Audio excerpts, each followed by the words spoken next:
be nice if I addressed you looking at the camera, right? Good evening, everyone. Can't say we didn't all have that feeling that Drew McIntyre, how many times you heard me say it? Drew McIntyre, you look back at 2020, he will be looked back as the COVID champion. No reason why he can't regain it next year. Who knows? Maybe WrestleMania. See how the storyline, lines itself up. Mother Tucker! Finally! You gotta always keep confidence, everyone. I know sometimes things don't, plan out when we expect them to, but especially with COVID, things get stretched out much longer. And we've been wanting to say it. And finally we get to say it tonight. Mother Tucker! That Mother Tucker. How many people out there thought we were all stupid for coming up with that idea? Heavy machinery splits up, Tucker turns into a heel. The only question now is, how do they do a feud if one is on Raw and one is on Smackdown? Does one get traded to Raw? I doubt it, because I don't think Otis, but remember, if they're still doing that way, you could show up 4 times a year on the opposite brand. No reason why Otis can't show up on Raw, have a little bit of a quick feud with Tucky. The big question is, where do we go from here? Sasha Banks becoming the SmackDown Women's Champion. And I'll tell you, I don't know if anybody out there sees maybe a little bit of controversy. We've talked about it before. There's some matarazzas out there that you always wanted to beat down, and you'll see even dumb videos where people just get into dumb fights and they don't know how to fight when they're getting their butt kicked. Their arms are flailing like this, like a turtle upside down. And Bayley, when Sasha had the bank statement on her, Bayley's arms were like this. So do we get a little swerve Thursday where Bayley says that I didn't tap out? I don't know if they'll go that far with it, but I don't think that storyline should end. But by the way, I want to welcome everyone to tonight's edition of the Don Tony Show, your WWE Hell in a Cell pay-per-view recap. Before I go any further, Neil, I did get into your super chats the last show. What did I forget? No, I definitely brought it up. Monday we'll do the story about whiskey. I wanted to tell it Friday, but obviously, where the show was going, and I think people were a little bit tired of the growing up Don Tony stuff. But yeah, I will definitely be bringing that up. But let's see, there was one other one, man. Let's see. Yes, and I definitely got into that one as well. But tonight, Daniel-san, yes, a lot of haters, but it's all good, man. It's all good. Full steam ahead. We don't give him attention like before. And, it's easy for me to say that and then do it. And I am definitely guilty of saying, we'll ignore them, and then I would bring them up anyway. But really, full steam ahead. Even though I'm staying out of politics this year, I will steal a quote from Joe Biden. Build back better. And that's what we're doing over here. The Donzilla Army in full force. Nobody's going to stop. The only thing that's going to stop it is if I get arrested, if I die, if I get a stroke, or if my significant other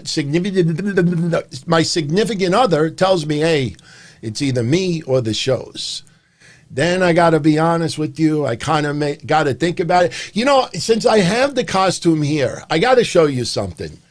Remember Wednesday when we did this? Seriously, when we did this, all right, you see that dress up there? Somebody nailed it beyond belief. They nailed it. When we finished the show, I took the hat and I put it backwards. And then I had the costume on also, and I said, you know, for some reason, I feel like I look like someone. And somebody freaking nailed it. Do you remember Rerun from What's Happening? Remember that? Where he would just dance? That's exactly what it looked like. I look like Rerun. The only difference is we're in 2020, not 1985, and there's no way that I am going to use any type of ink to impersonate him. But yeah, I was thinking about it. And I tell you, for a real heavy guy, that guy could dance. I'm telling you, as a very tiny preteen child watching What's Happening, I would see him do all these things. I would sometimes stand in front of the TV and try to do it, and I couldn't do it. So maybe one day we'll do like a large like super chat thing where I'll start doing the Rerun dance or something. But nah, I don't fiend that much as far as cash goes. Also, Ken terminated by DQ when Bayley didn't get the 3 count after the elbow drop. Did she make a frustrated F-bomb? Yeah, I think so. By the way, you know, I had a few people that didn't understand why I wrote what I wrote tonight online. You know, I'm sure a lot of you have heard of the phrase, I am the table. And that's usually when someone tries to use a table spot and the table does not go along with the spot, doesn't break, or things go wrong. Tonight we had, I am the Singapore cane, or better yet, I am the kendo stick. I felt bad for Bayley, man. You know, that match was excellent. From top to bottom, that match was excellent.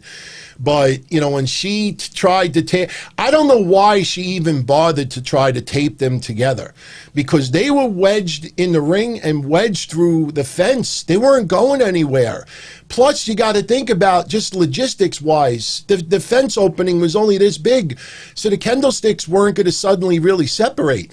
So she's trying to tape it up, and the kendo sticks break in half, and she looks at the announce team like, look at this crap. And then she almost trips over it. Oh, man. You know, I tell you, the Orton era is back. You know, this is something. And look, pay-per-view predictions. I have been 41-2 in the last 43 matches leading into tonight. Mother Tucker. I'm not going to lie. The only reason why I predicted Otis to win the briefcase, to keep it, is because they never advertised that Tucky was going to be ringside with him. You know, here I am thinking, okay, you know, even though they're on separate brands, you know, it's Otis versus Miz. So why would Tucker be out there since Otis is still on Smackdown and Tucker isn't? But as soon as they showed them together today and they're wearing heavy machinery, I know a lot of you out there thought the same thing tonight. Why is he still wearing heavy machinery? The team is over. I mean, they went out of their way to show us the team is over. And we all started thinking, son of a B, that guy's going to turn tonight. And he turned. But, you know, look, as far as Drew McIntyre goes, and the reason why I'm bringing up my 41-2, after tonight, I made the prediction online early, R-Truth was going to defeat Drew Gulak, but, you know, after tonight, I go from 41-2 to 45-4, which I still think is pretty damn good. But I'll say this, and the reason why I'm bringing that up is because, you know, we talked extensively about Drew McIntyre versus Randy Orton Hell in the Cell. And, you know, I have talked about it with Mish on Mondays. I've talked about it on Fridays with all of you. And I continue to say it now. You know, every match that Drew McIntyre has had, you know, I have predicted correctly. And I never thought twice of Drew McIntyre retaining. It was always right off the bat, boom, he's winning, he's retaining. But about 3 or 4 weeks ago, you know, I'm like, you know, I don't know, for some reason this Hell in a Cell. And look, you could go with statistics. I don't have them right in front of me.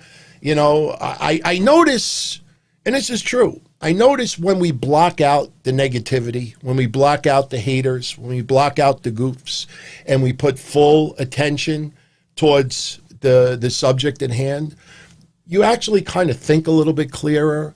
You kind of put things a little bit better. Your memory is a little bit better. But if I remember, this is Randy Orton's 9th Hell in a Cell match.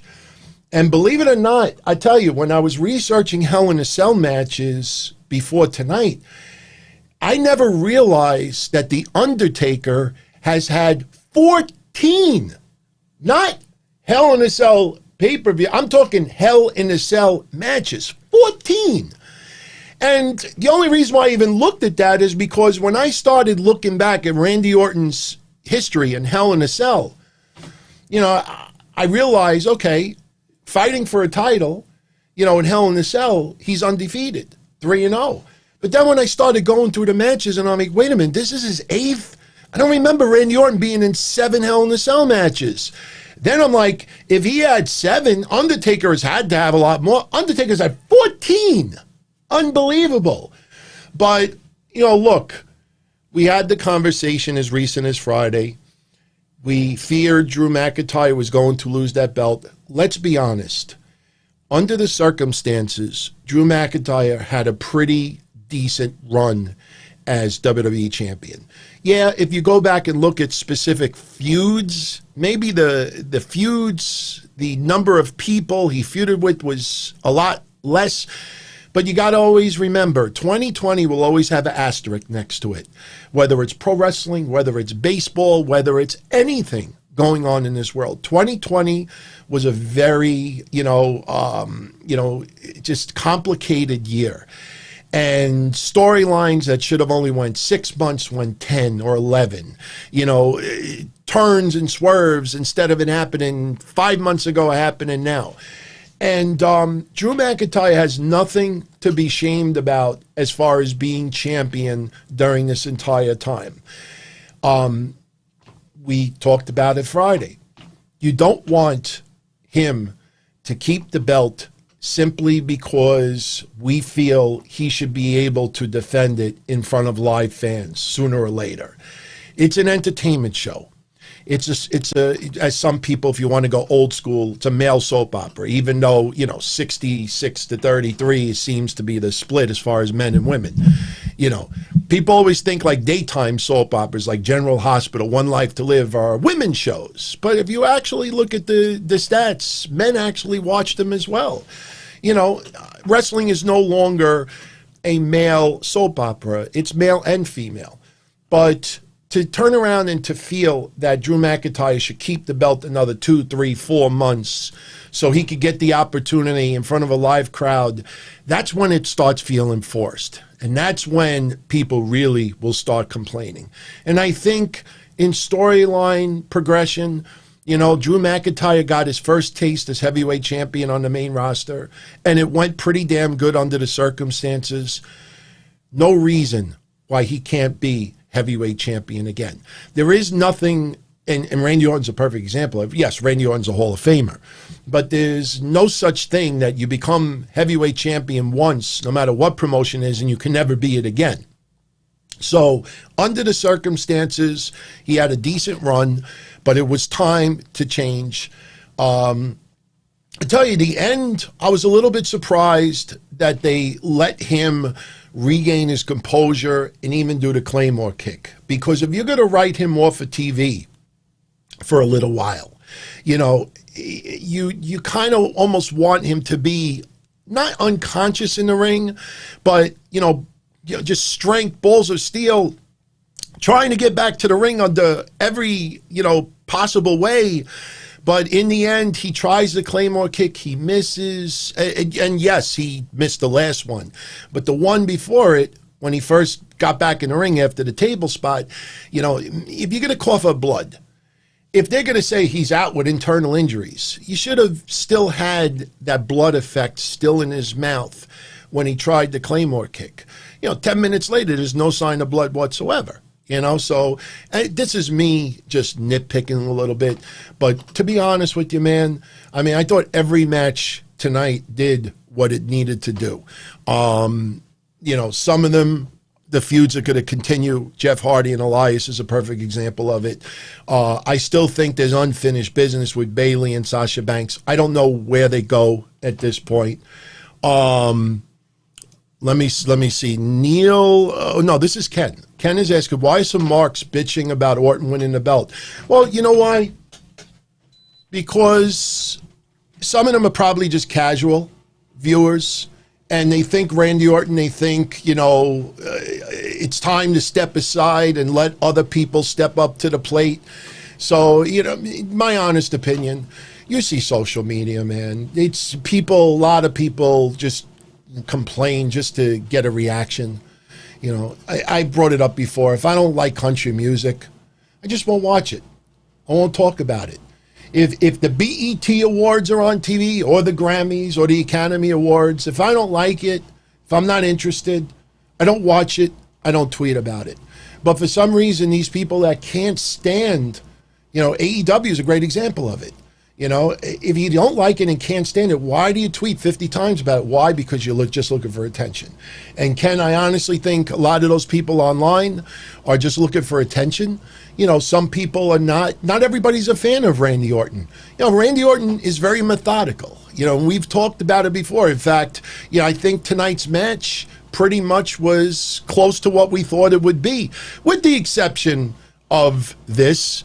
At the very end, and I'll still be honest with you, everyone. I've talked about some of my my phobias, and for those that don't follow my personal shows, I have a phobia somewhat of heights, and only because I am now going away with my fiance every few months. Yeah, we only go away 3-4 days, but I'm afraid of heights, extreme heights, and as recent as about 6 months ago, and a lot of you know the story already, I was driving on a bridge going towards Connecticut, and there was traffic, not at a standstill, but traffic where you were slowing down, and I was on the bridge a lot longer than I expected, and my fiance looks over to me, and she's like, "What's wrong?"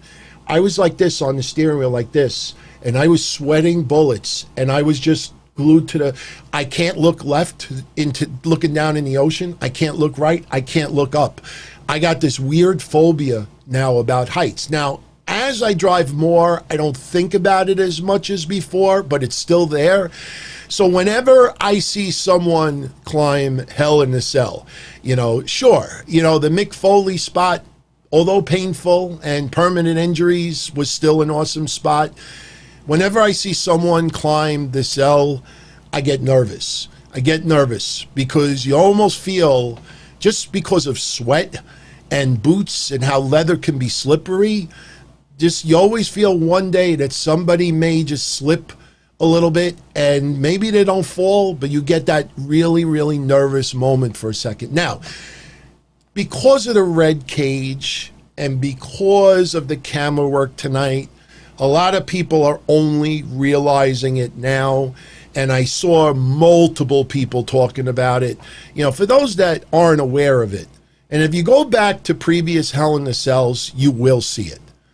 It's just you never looked out of your way to look for it, and because the red cell has only been within the last couple of years, you never really, realized it. But when they are going to do a spot where somebody climbs the cell, whether they go all the way to top or if they just fall back through a table, they cut these holes in the cell. And yeah, they're very apparent, especially when they do certain camera angles. When you have two sets of holes conveniently next to each other, if you pay attention close enough, you could pretty much figure out what the plan was. On the side of the cell where it opens up, you got two sets of holes, that are on the bottom to give you that boost, then nothing, then at the very top, two big holes for your foot so you could give your push off. Then by the announcer's table side, you see two sets of holes, and you see more of them going down. Now you realize that, there's going to be likely a spot where one or both go through a table. And yes, they have little, almost like pedestals as well. I'm straight up. I'll tell you my honest opinion about it. I don't think about it, and I don't make a stink about it, and I'm not even going to tweet about it, because it's safety first. Yes, in horror films, in special effects, in regular films. You know, when you see stunt spots, you don't see glaring things. But remember, most of those, you know, types of entertainment are not live. You know, they're pre-recorded. So they can use a little bit of special effects and cover something up. And to, you know, live, you're climbing the cell and you're going that high. You know, you don't want to take a chance of somebody losing the, and no. So I have no problem with it whatsoever. But tonight was the first time that I saw so many people bringing it up. Yeah, it's been there for a while. It's been there for a while. But, you know, let's get into it match by match. Believe it or not, time flies when you're having fun. We've already talked 20 minutes. So, you know, no reason to do 2 hours worth of a recap. I mean, some of these matches we kind of run down awfully quickly. But, yeah, Larry thinks WWE is more like theater than a movie. You know, I will say this. I will say this before I go any further. And this is not a shot towards everybody.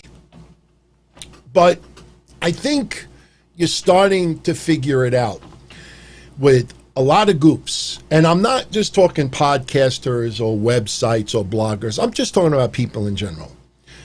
You're starting to realize the pattern with a lot of people who claim to be tough and they're not.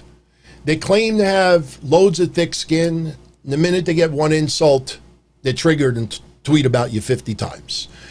And in wrestling, you know, what you notice now is when someone becomes a badass heel, they could have the most boring match and they'll just turning into the greatest thing ever. Now, am I saying that about Roman Reigns versus Jey Uso? No. Their match was storytelling at its finest. It was an outstanding match. We all knew the outcome. We all knew who was going to win. But in the end, what we thought was, okay, what shenanigans are going to take place? Could Jimmy Uso turn on Jey? Could Jimmy say, I quit just for Jey's, you know, well-being? Could we have Jey lose, and then when The Rock goes to really try to disown him from the family, I mean, when Roman Reigns tries to disown him from the family, The Rock shows up and confronts Roman Reigns. That's what we talked about on Friday. But the storytelling was beautiful. But the funny thing is for the people, many people out there, and for all of you tuning in, you'll have different names that'll come to mind, names that I don't even know of, but you got this core group of people that if it wasn't badass Roman Reigns in that match and it was somebody else, they would have turned around and said this was a boring match and it wasn't, the work rate wasn't all that great and it was too much, you know, I'm falling asleep in this and that. And I even saw a point, you know, we're not even going to bring him up, you know. It's not anybody I used to do shows with, but you know, somebody took a real shot on how boring the match was. I thought it was awesome. I thought because, and this is something I think a lot of people don't understand. We all knew Roman Reigns was keeping that belt. I know some of you out there may have been worried that the match was going to end as a no contest because we've had 2 in the last 2 years.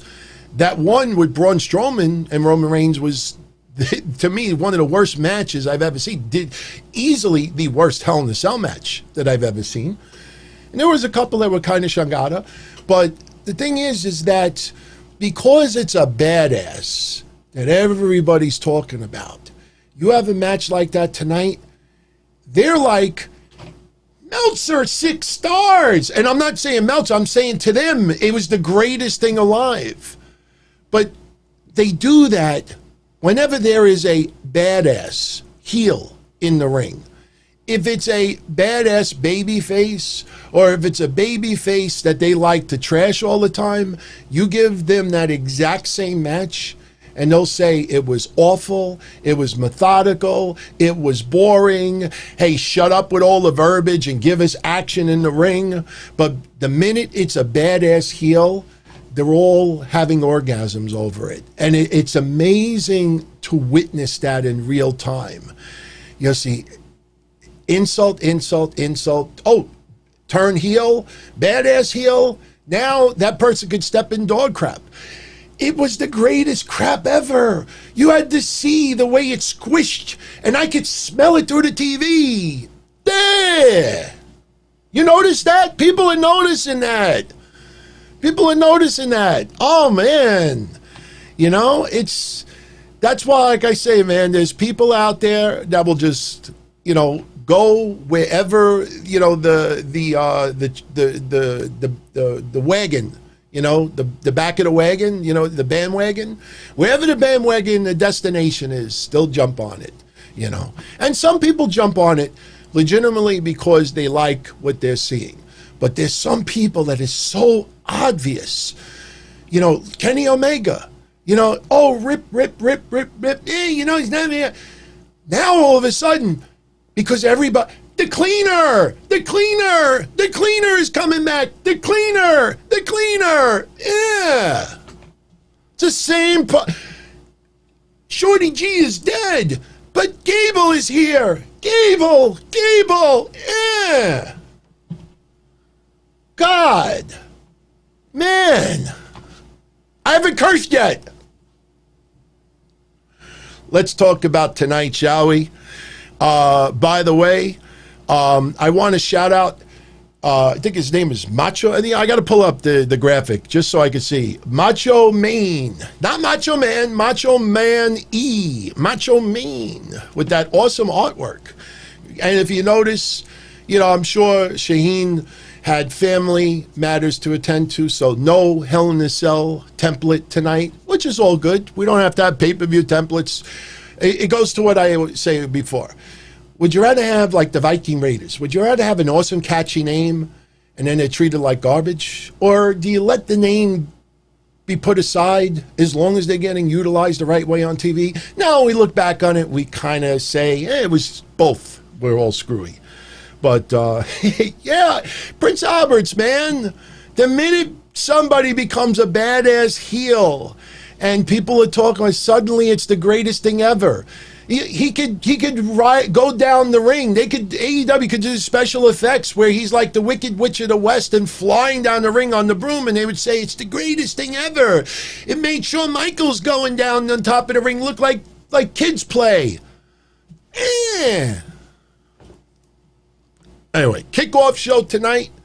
We had Charlie Caruso, Jared the King Lawler, Booker T, Jeff Jarrett, and Peter Rosenberg. You know, look, I continue to say it. I'm very happy that Jeff Jarrett is successfully battling his demons. He looks happy. He looks healthy. You know, I just, never really been a fan of Jeff Jarrett. But, it was funny at one point where R-Truth shows up and he thinks it's the Road Dogg. If you look at the Road Dogg in 2020, you would not mistake him for Jeff Jarrett. And Neil Ray is telling me, read Ken's second sentence on the super chat. I didn't get to that yet. Oh, I know which one you're talking about. Yeah, you know what? I want to answer that now. Yes, we could talk about this now before we start the pay-per-view recap. Ken also mentioned that he liked how Cowboy Bob Orton was better, but he's happy that Randy is the top heel. And, the funny thing is Cowboy Bob Orton in the 80s, especially when he was Ace Bob Orton, not Cowboy Bob Orton, because I know over the weekend everybody's been focused on the word cowboy because Randy Orton and a fan, they brought up James Storm and suddenly it's controversy.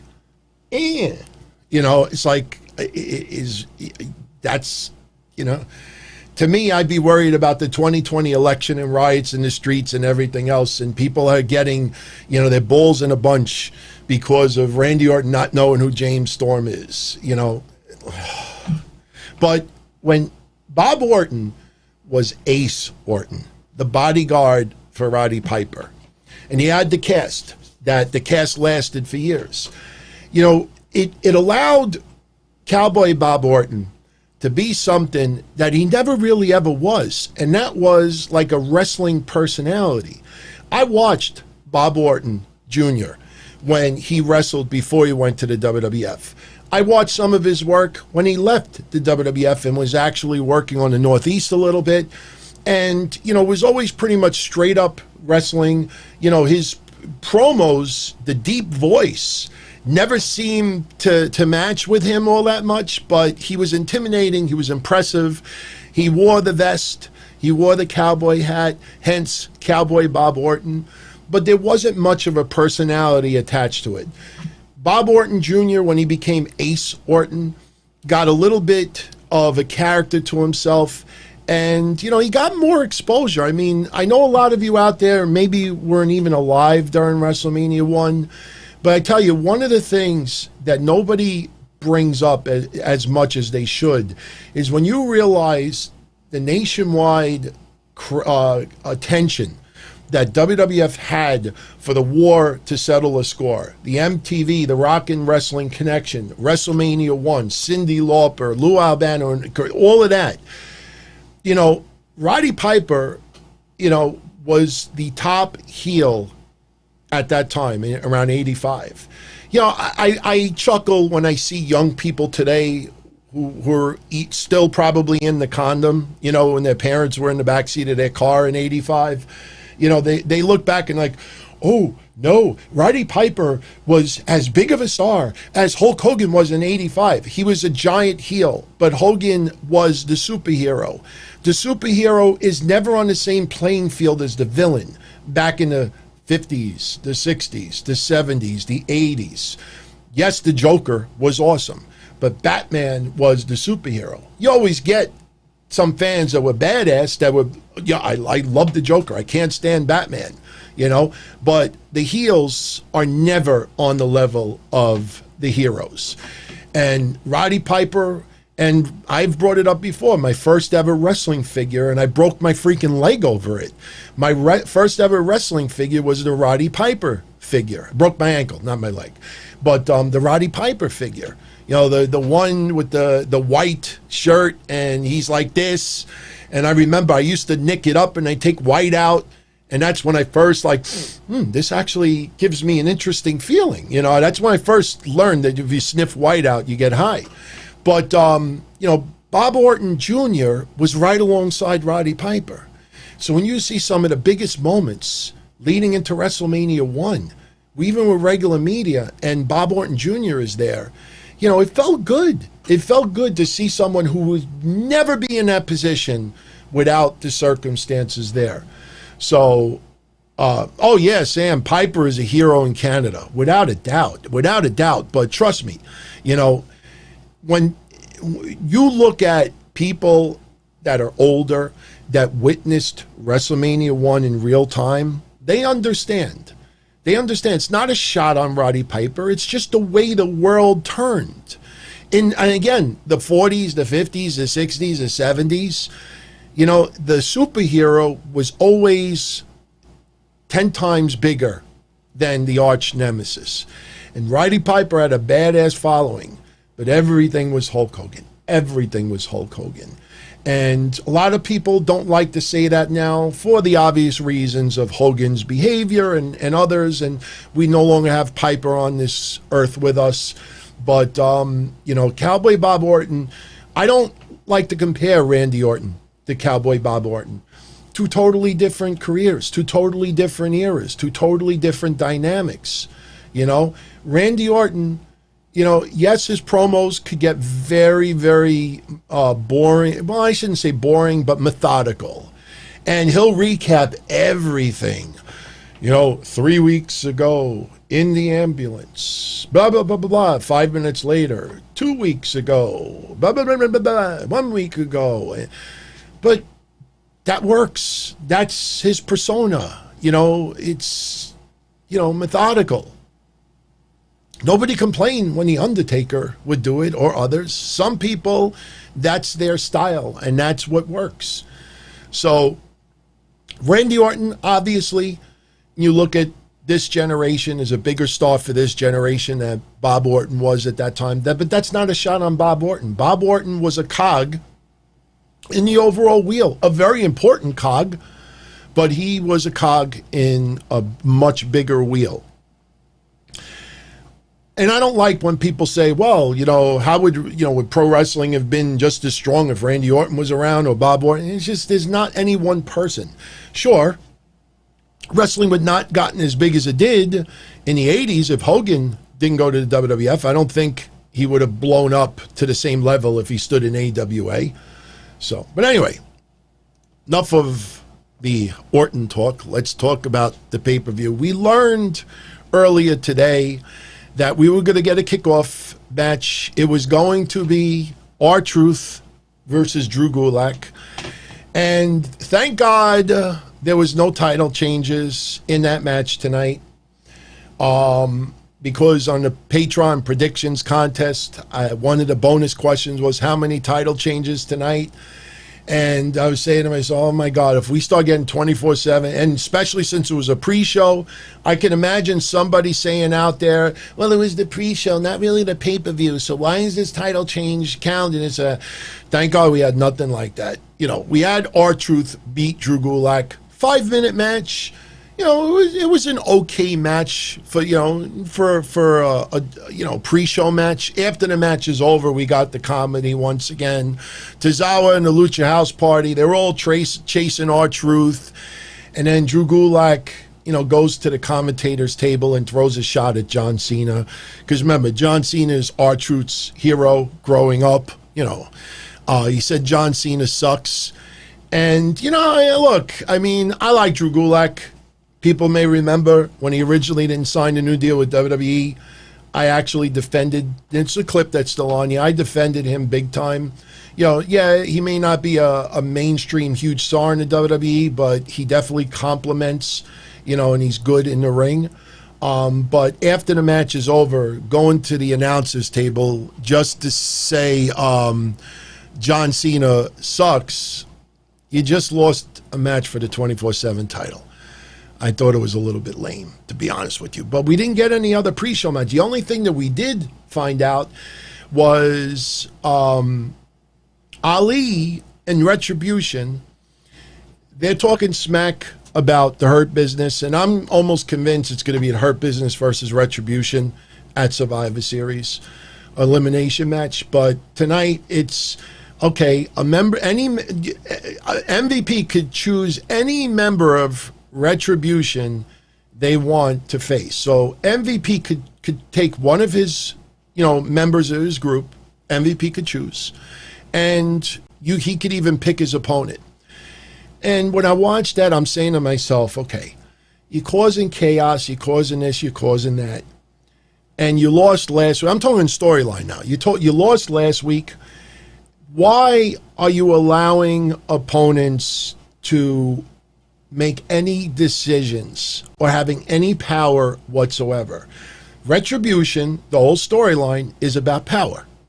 It's not even about revenge or anything like that. It's about power. And you take away all your power. Now, you could turn around and say, Retribution was actually kind of smart because MVP chose Lashley, and Lashley stupidly, dumbly, if that's even a word, puts up the U.S. title. So we could have ended up tonight with a member of Retribution as the United States champion. And I'm saying to myself, that's pretty stupid, because just in common sense storyline, if you're allowing MVP to choose any member of Retribution, why are you going to choose the most intimidating person in the group? So of course they chose Slapjack, Nothing against Shane Thorne, but they choose Slapjack. And I'm like, so we're going to get Lashley versus Slapjack for the U.S. title tonight. This was the come down match. I think I had said to you that we'll probably have 1 or 2 matches added to the show. And that was basically to just split up, just the highs and the lows. And you weren't going to take a Hell in a Cell match, bring it to a crazy high, and then bring you back down with another Hell in a Cell match right after. It kind of felt that things...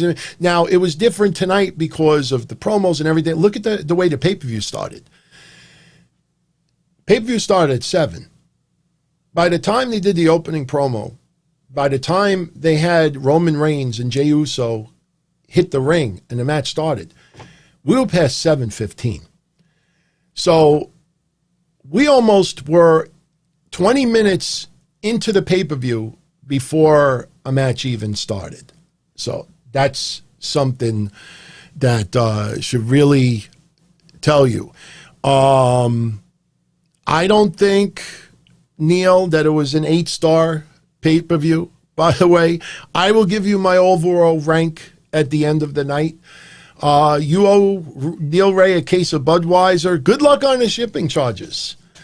Good luck. I try, if you could get, I don't think you could buy Bud through Amazon because it's alcohol. But I buy like cases of Pellegrino water. And I thank God, even this, thank God I order it through Prime because then I don't pay shipping charges. But man, if you order something and it's not Prime shipping, my God, something that heavy? Oh, no.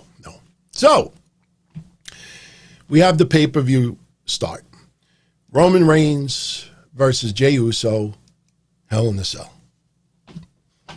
I think some were very surprised that this was the opening match of the night. Many of us thought that they were going to close out the pay-per-view if you thought Drew McIntyre was going to retain.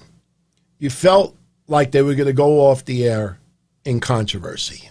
And in controversy would mean, more than anything, a title change. And for a lot of people out there, they wanted Sasha and Bayley to close out the pay-per-view. I think they made a right choice tonight with Randy Orton, Drew McIntyre closing out the pay-per-view. The match started out super hot. I like the little added touch. Roman Reigns having the gold glove on his hand now. You would think with the Superman punch that maybe they should have had some sort of a more glaring prop, for his outfit. Let me ask the news journalistic goofs out there and the podcasting goofs. When you all were saying that Roman Reigns was going to have new gear, is that what you were talking about? A gold glove? I don't think so. But, nice little touch. Look, this match was storytelling at its finest. Every time Jey Uso would get some offense on Roman Reigns would almost immediately, turn the tables. We had Jey Uso, hit a couple of splashes. Jey Uso, keep asking the ref, that he said I quit. He said I quit. He said I quit. No, he didn't say I quit. There was one point where Jey Uso says to Roman Reigns, I'm going to whoop that dog shit. And they tried to censor it to no avail. Ken, I did see what you're saying. I will mention it in a moment when I get to that, and I will bring you up. Once again, this match was about verbiage. And you're going to see that more, and we've talked about this already. You're going to see that more during Thunderdome, because once you start getting hundreds of live fans back in the arenas, the fans can end up being so loud that even if you do have them talking in the ring at home, they can have that mic louder and make the live fans a little bit of in the background as far as noise goes. But right now, because, and this is one thing that WWE is starting to get really, really good with. And that is utilizing the arena to masquerade the soccer noise. I am still angry with the soccer noise. There's moments where there should be some type of reaction and you don't hear it.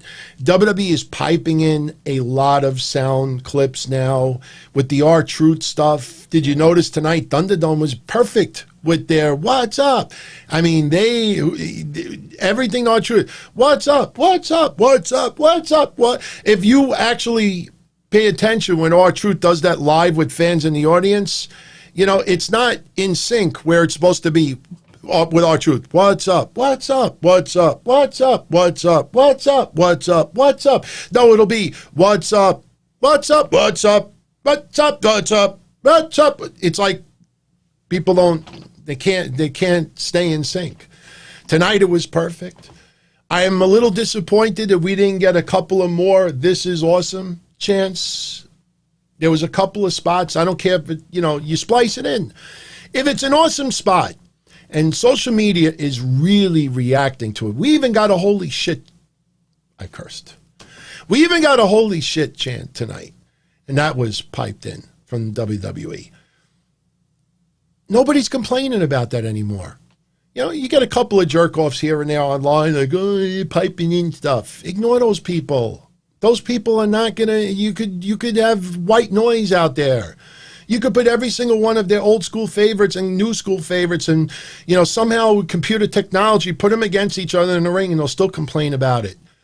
WWE, they should have someone really, monitoring social media as matches are going down. And if you see people really like losing their crap over it, throw in a "This is awesome" chant here and there. Put some extra noise in there.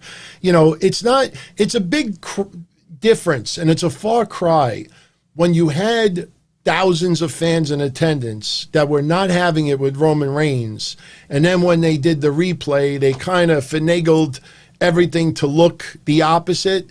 So there's where they were taking legitimate organic reaction and trying to do the opposite with it. But right now we're in special times, man. Take advantage of it. And I'm a little surprised that WWE is as conservative as they are with everything. But again, the match with its psychology was fabulous. Fabulous. And, Roman Reigns throughout, getting very loud. And I wrote down a couple of his quotes. And, at one point, you even hear Paul Heyman, where Paul Heyman's like, oh, my God. And some people fell for it. They're on social media like, oh, my God, Paul Heyman is showing sympathy. No, Paul Heyman, many times over the years with Brock, he'd be like, worried about the other opponent. That's Paul Heyman's character. But you need to do that to play off Roman Reigns' viciousness. And Roman Reigns telling Jey Uso, say I quit, otherwise I'm going to take this to another level.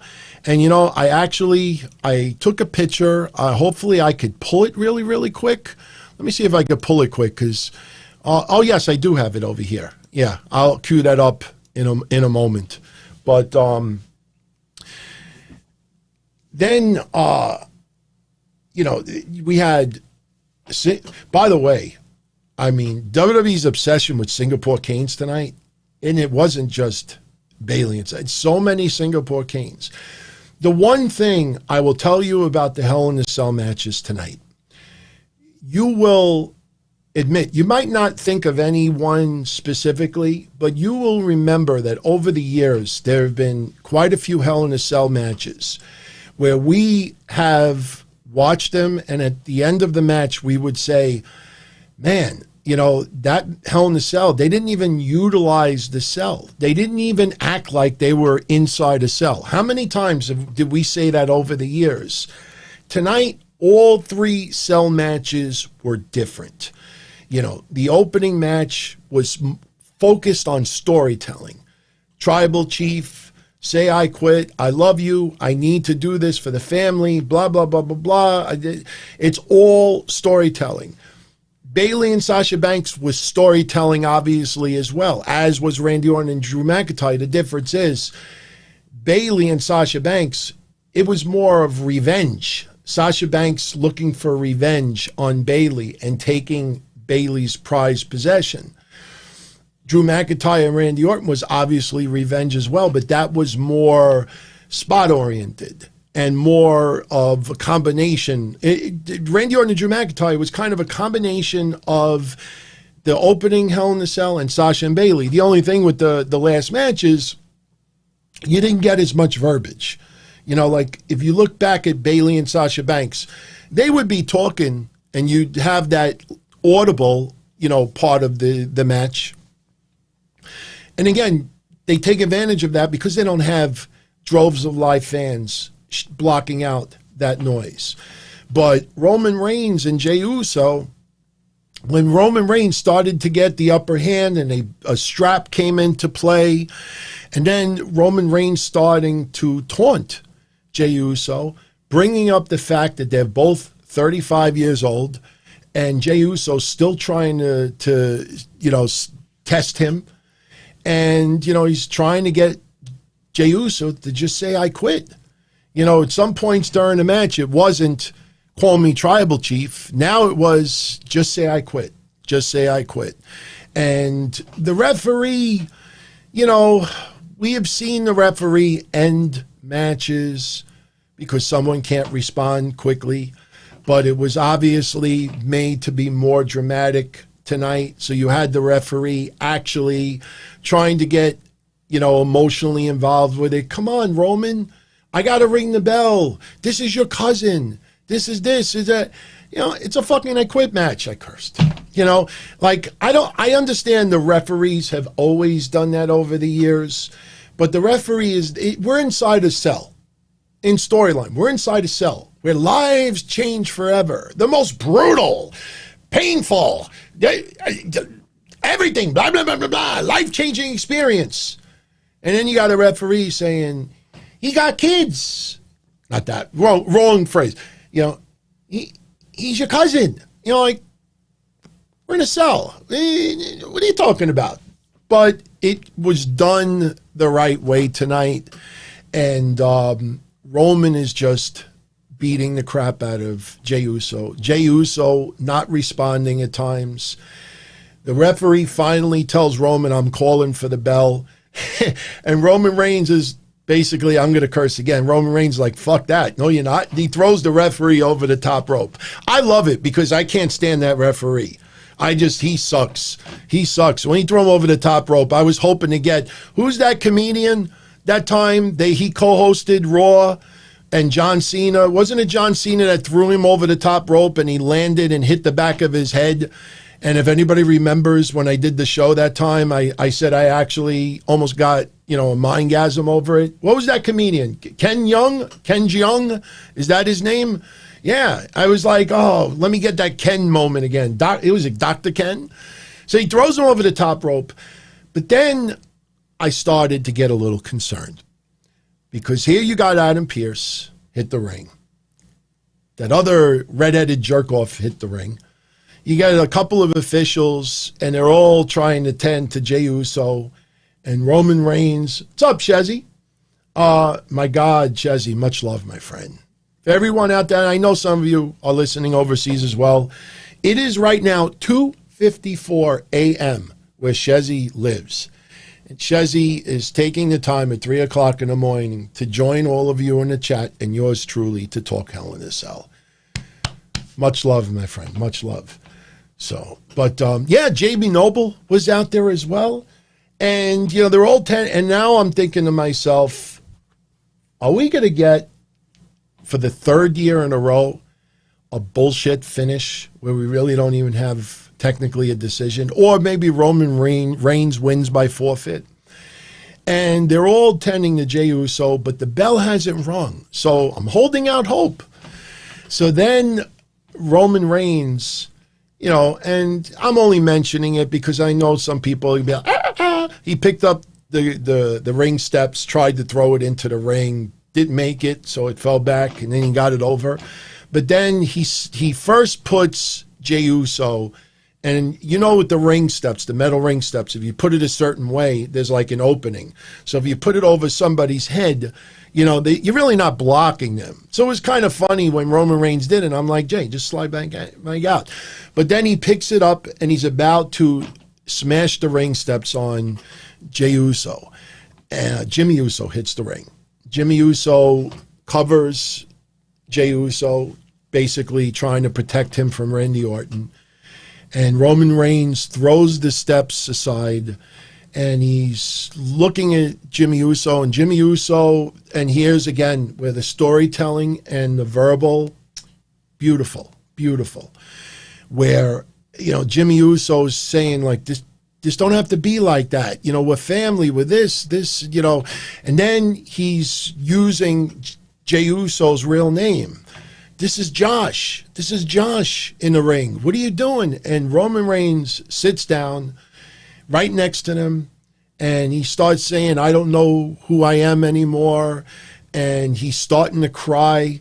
And, you know, just, oh, wrong comment. Wrong comment. I told Ken that I would post it. Ken is right. Yes, I saw Roman Reigns' tears. It worked.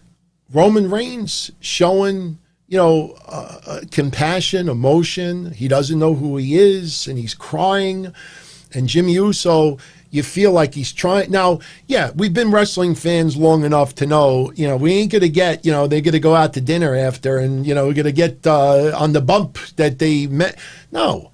I know some people out there thought that the Usos were going to turn heel and join up with Roman Reigns and have like a faction. That could still happen. That definitely could still happen. But, you know, I am still leaning to what I said on Friday. Jey Uso is going to say, I quit. They're going to try to do something where Roman Reigns thinks he could actually get them removed from the family. And then maybe The Rock, if he can wrestle again. Remember the whole things with insurance, and, you know, we've already talked about that. Maybe this leads to The Rock coming back and confronting Roman Reigns. Like, what are you doing? What are you doing to our family? You know, you're destroying our family. And then maybe this leads to a match between the two. So Jimmy Uso is trying to get through Roman. Roman is basically showing a little compassion.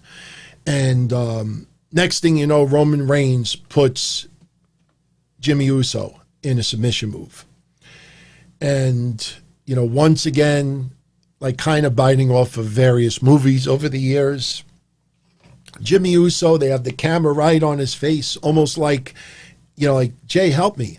And they're holding hands, they're bonded by hands, almost like with the Titanic. I'm not saying it was a ripoff of it. I'm just saying, like, you see moments where two people are holding hands when there's devastation going on, you know, and it was a great visual. And Roman Reigns refuses to break the submission move on Jimmy Uso. So Jey Uso says, I quit, so Roman Reigns would stop hurting his brother. So that is how the match ended. They go to the bell. Jey Uso says, I quit, so Jimmy Uso doesn't get choked out anymore. And fabulous, absolutely fabulous the way it went off. And Roman Reigns gets up. And I even think at one point Roman Reigns actually said to him, you know, I love you too. I love you both, you know, as he's leaving the ring. He's got anger, but he's still saying that. So in a warped way, he loves his family, but he's got to do what is absolutely necessary. Once again, it's the power storyline. You know, if you actually look at some of the storylines, you know, a lot of it is about power over others. I mean, that is a storyline that works over the years. And because this is family, you know, it works even better because, and I brought this up before, when you have a family connection or you're really close friends with your opponent in the feud, you know, you have that little extra special drive. You know, it's not that you intentionally don't have it on the same level when you're working a storyline against someone that you're not close with. But you look over the years, you know, you could go back to DX, you could go with other, you know, people who have feuded. But when it's family or close friends, and that's who your opponent is, and you got that special bond, it's just, common sense, and it's just natural to just go to that next level. And they did a fabulous job tonight. Definitely enjoyed it very much. Naomi on social media playing up a little bit to the storyline as well. I don't know if Naomi will get involved in this storyline at all. It's iffy at best. I'm holding out hope that The Rock shows up. I think that is a very strong possibility. I don't know where Jimmy Uso is as far as his in-ring return. If he's ready to return, one thing I don't want to have happen, I don't want to see a handicap match. I don't want Roman Reigns versus the Usos because, okay, as a singles competitor, Roman Reigns is much higher on the food chain than Jey Uso. They got away, WWE got away, and this is very important. WWE got away with 2 Roman Reigns versus Jey Uso matches for a heavyweight championship on pay-per-view without fans complaining. And what I mean by that is you look at Jey Uso, with all due respect to Jey Uso, one of the greatest tag teams of our generation, in the last 20 years. One of the top 5. Last 20 years? Yeah, I could say that. But realistically, just looking at the whole storyline of Roman Reigns, and his character is still developing. You don't just turn heel and then 1 week later, everybody, oh, badass heel. It's still developing. Him losing the championship is out of the question right now. So the fact that you had 2 matches back-to-back on pay-per-views, high-profile matches for a heavyweight title, where 99.999% of you out there knew who was going to win. When matches are that predictable, that's usually people are angry with that. They're like, oh, this match, we know who's going to win. You know it's going to win. Why are you even doing this match? We know it's going to win. But in this case, the storyline was strong enough that you could bypass Roman retaining. You just wanted to see, you go to a supermarket. Here's a great analogy. You go to my father's supermarket. A lot of people go because of the sausage. The sausage is, handmade, and they use, special spices, and seasonings. And for 30 some odd years, people go there to buy the sausage. And recipe has never changed in 38 years. And the thing is when people go, they're not interested in seeing how the sausage was made. They want to just go there and get the finished product. Here, what the finished product is, but you want to see how the sausage is going to be made to get to Roman Reigns retaining in the end. So everything that was built up tonight told a wonderful story. And at the very end, as Jimmy and Jey Uso was in the ring, Roman Reigns goes down the rampway, and he is greeted by Afa and Sika of the Wild Samoans. Some of you out there have not seen them in ages, and, God bless both of them, seriously. I mean, they are a big part of my early childhood as a wrestling fan. My God, them, Fuji and Saito, and the Strombos, even though I hated Jules Strongbow, never liked them. But the Wild Samoans was a big part of my childhood. And to see them both there was wonderful. I know a lot of you are wondering, is Rikishi going to get involved? Yeah, but maybe a Zoom call. Look, Rikishi, I think, could still do in the ring a little bit. So it's possible you may see Rikishi have a confrontation with Roman Reigns, or maybe Roman Reigns. I tell you the truth, the fact that he's doing a submission move now would be the perfect way to have him do something with Rikishi, because he could just, look, Randy Orton giving the punt to Ric Flair. I mean, we understand at Ric Flair's age and his health, you're not going to take a chance. But how goofy was it where the lights went out and came back on, and they did that simply, to cover that up. And we tried hard to say, oh, Retribution is that. And you realize that, okay, that's the only way you could pull off Randy Orton punting Ric Flair. In the case with Rikishi, though, yeah, maybe you don't want Rikishi to take an RKO, to take a spear from Roman Reigns. Superman punch, possibly, but if Rikishi is not really agile to fall, he hits him and it might just be like a crumbling deck of cards. So him just putting a submission move on Rikishi, you could see it. Roman Reigns hugs Rikishi, low blow somewhere, and then chokes him out. You got to just lay there and just sell it. So that could very well happen. Benjamin is saying he wonders if it wasn't for COVID, if family members would have been in the crowd. Yeah, I could see that. I could see concerned family members in the crowd. But tonight, the whole idea was to have Alpha and Sika come off that they were in the camp of Roman Reigns. And who knows? The storyline does not involve money, physical money. If you want to go that route, you could have played it off that Alpha and Sika sold out to the money behind Roman Reigns. But they're not characters that you want to see on a multi-week basis. It was nice to see them tonight.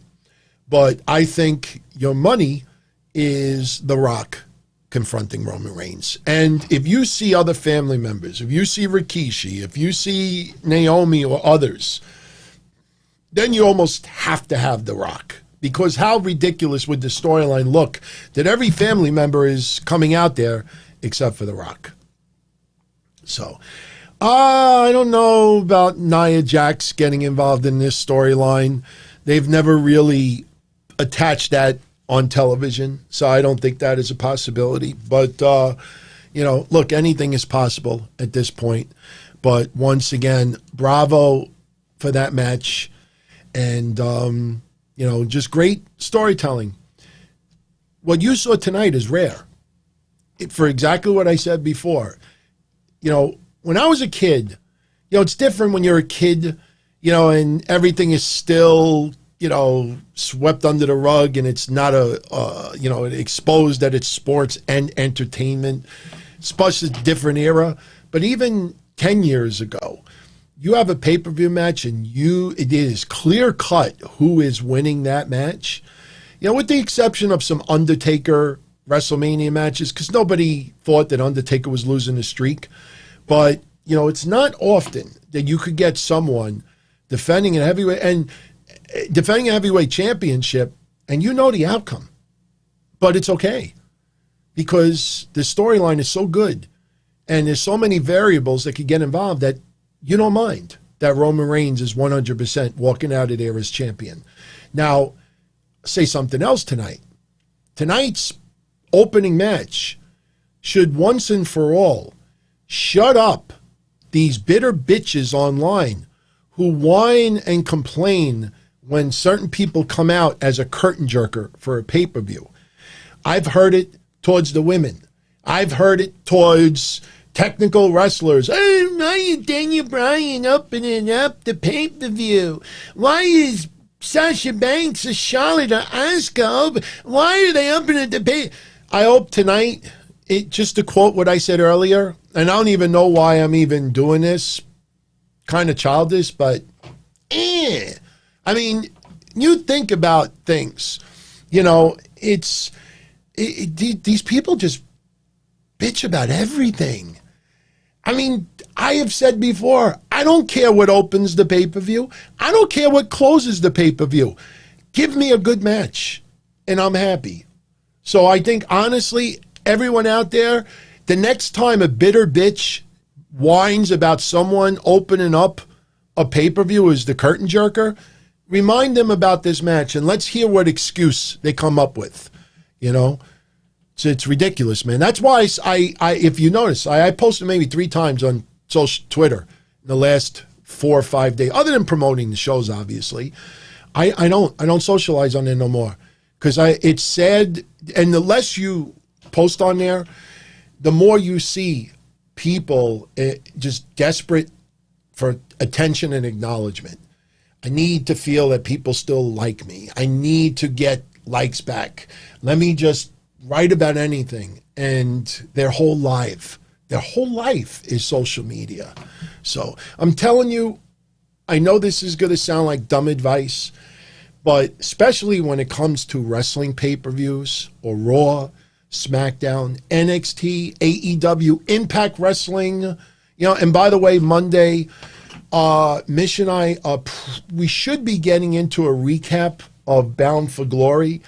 If Mish has not seen it yet, then I will talk about it on Wednesday as part of Wednesday Night Don-O-Mite. I have watched about 90% of it. I am baffled by some of the decisions that they made in some of the matches. So, but even Impact Wrestling, if you do not stick on social media while you're watching something you're looking forward to, you'll enjoy it 1,000 times better.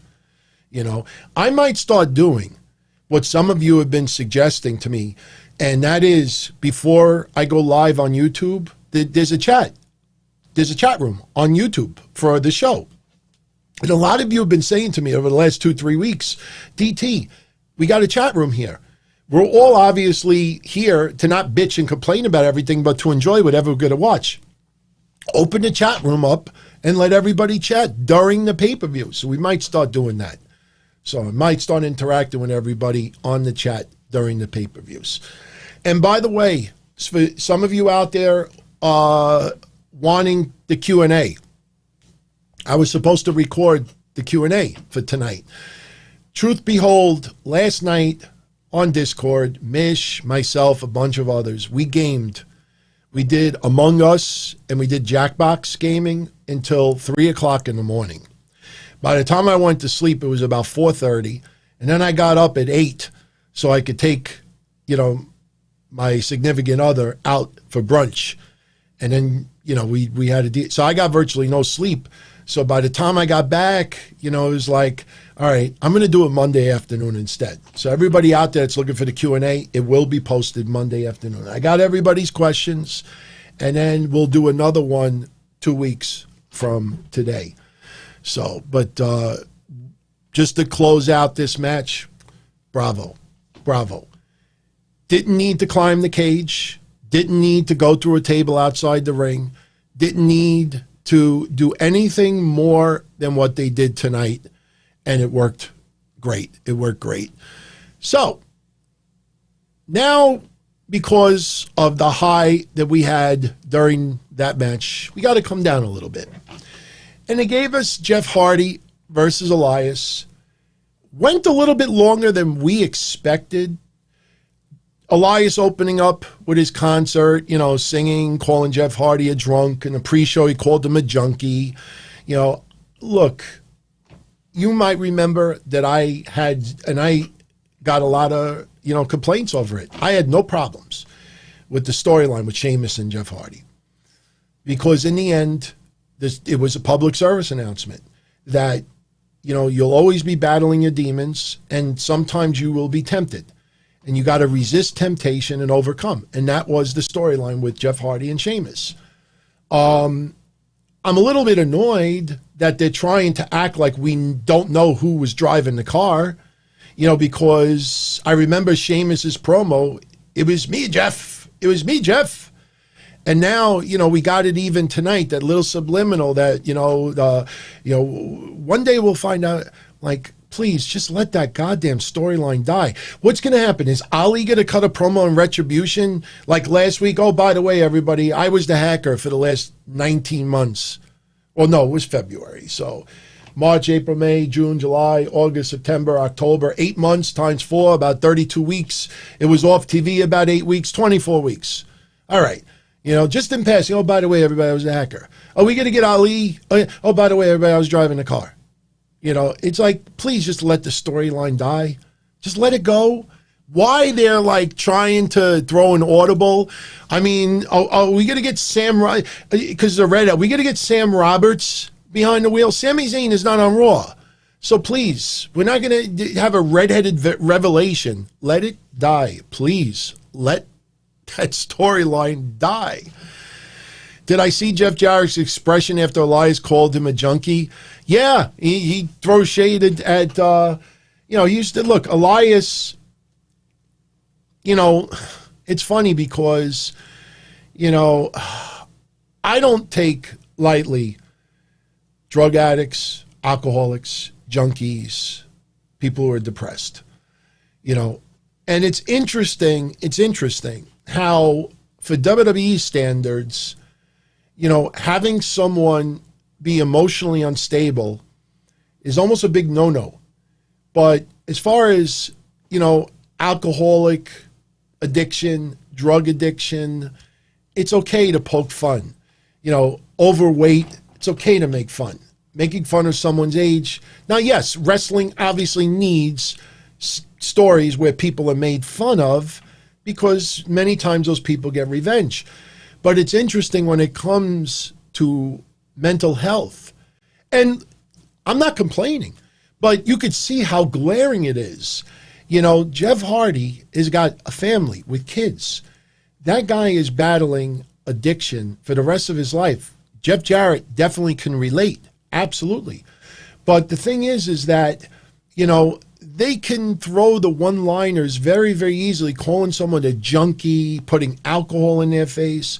And trust me, I know someone who is married, and I swear to God, I knew someone who was married with 2 kids. I mean, he's gone now for about 17 years, and he had an addiction and alcohol problem, and he was in the insurance business, and I'll give you the short story of it. He started getting a really bad addiction, and he started taking customers' money and using that to feed his addiction.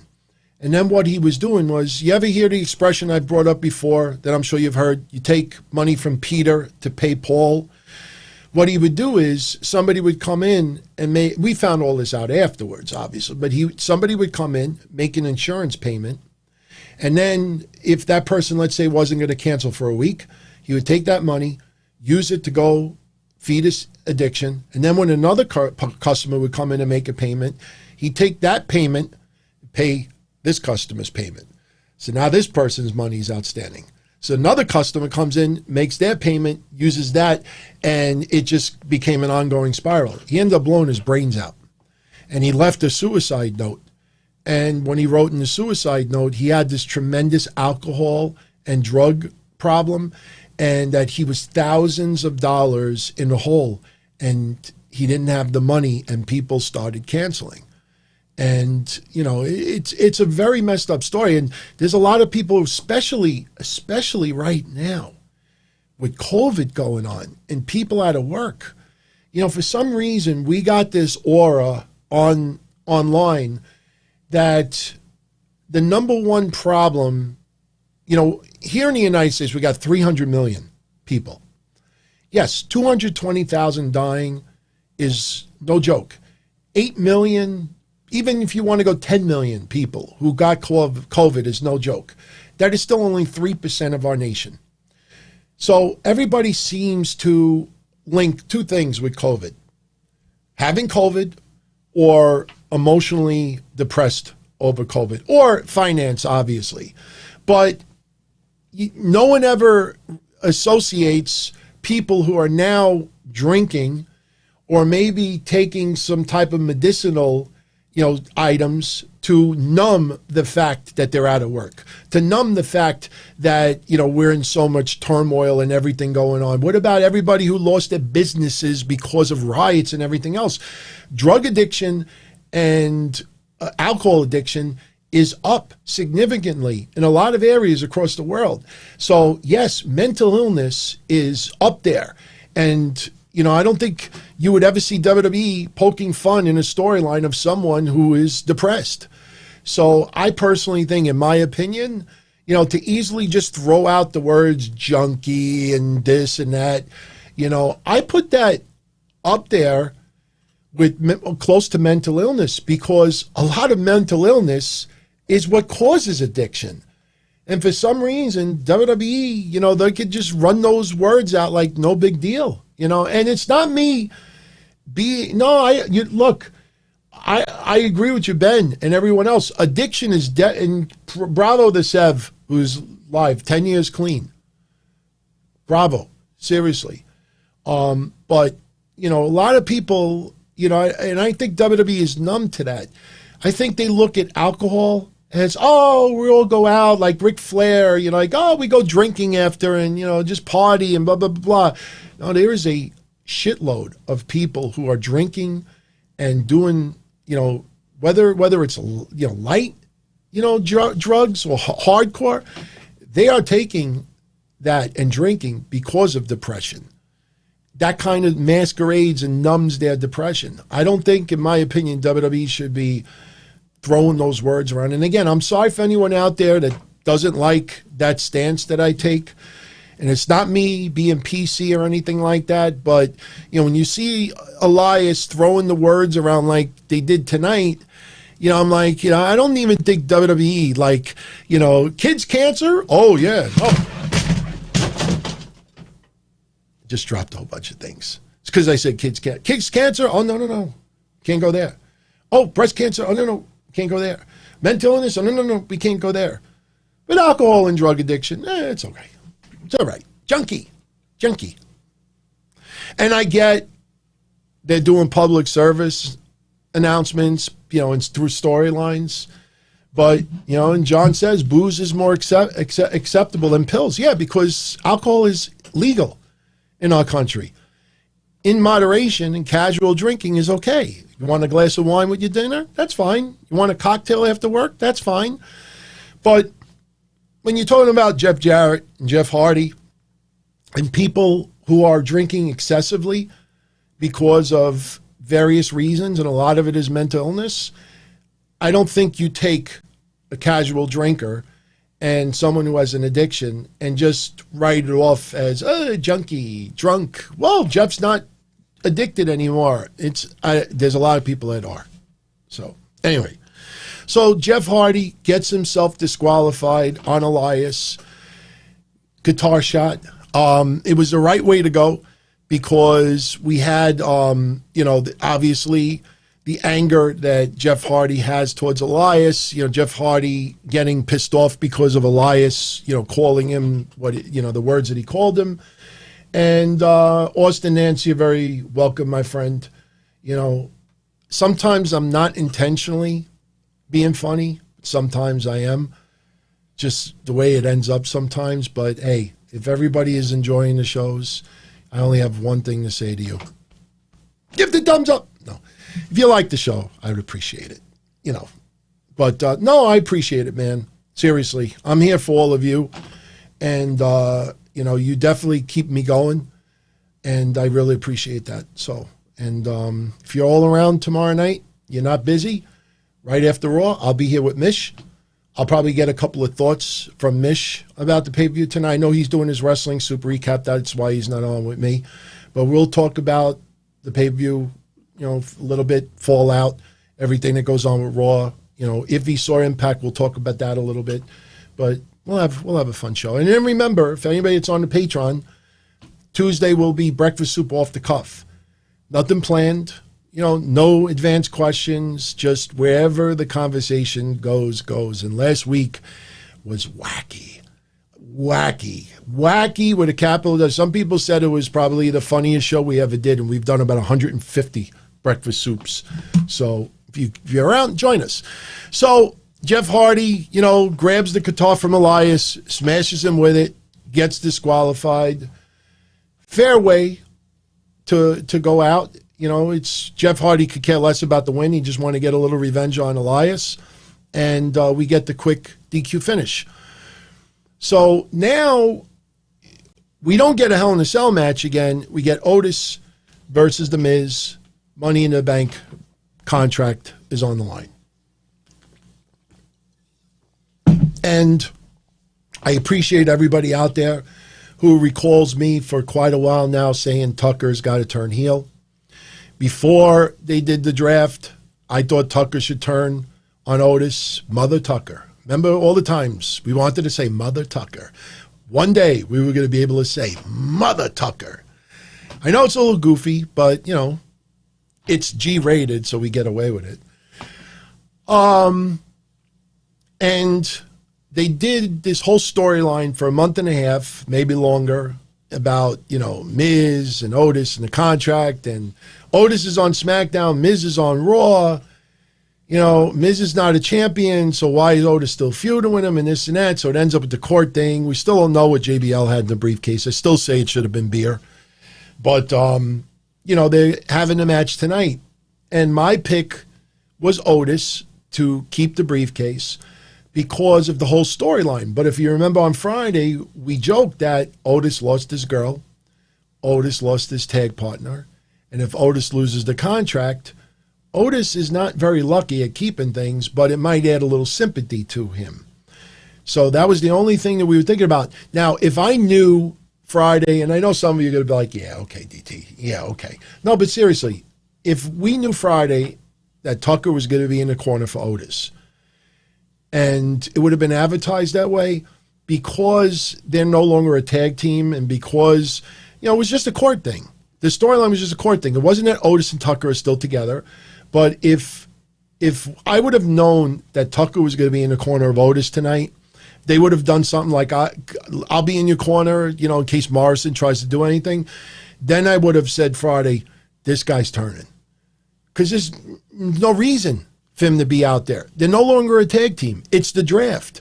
If he could be out there for Otis, then why can't Big E be out there for the New Day? Even though they weren't on tonight. But you get my point with that. So we get the match. Tucker, you know, just basically, you know, outside the ring, a little animated, but nothing too much. And then Morrison tries to get involved in the match. The referee sees him. He's got the briefcase. He's trying to hide the briefcase. And the referee with the typical, you're out of here. And Morrison drops the briefcase, pissed off, and this and that. So I didn't think much of him dropping the briefcase at the time until Tucker picked it up. And, you know, right now Otis is basically on the losing hand in the ring. Miz is getting a little bit of offense. And then Otis does his version of hulking up. And next thing you know, Otis goes to the side of the ring where Tucker is. Tucker whacks him with the briefcase. And the Miz gets the pin.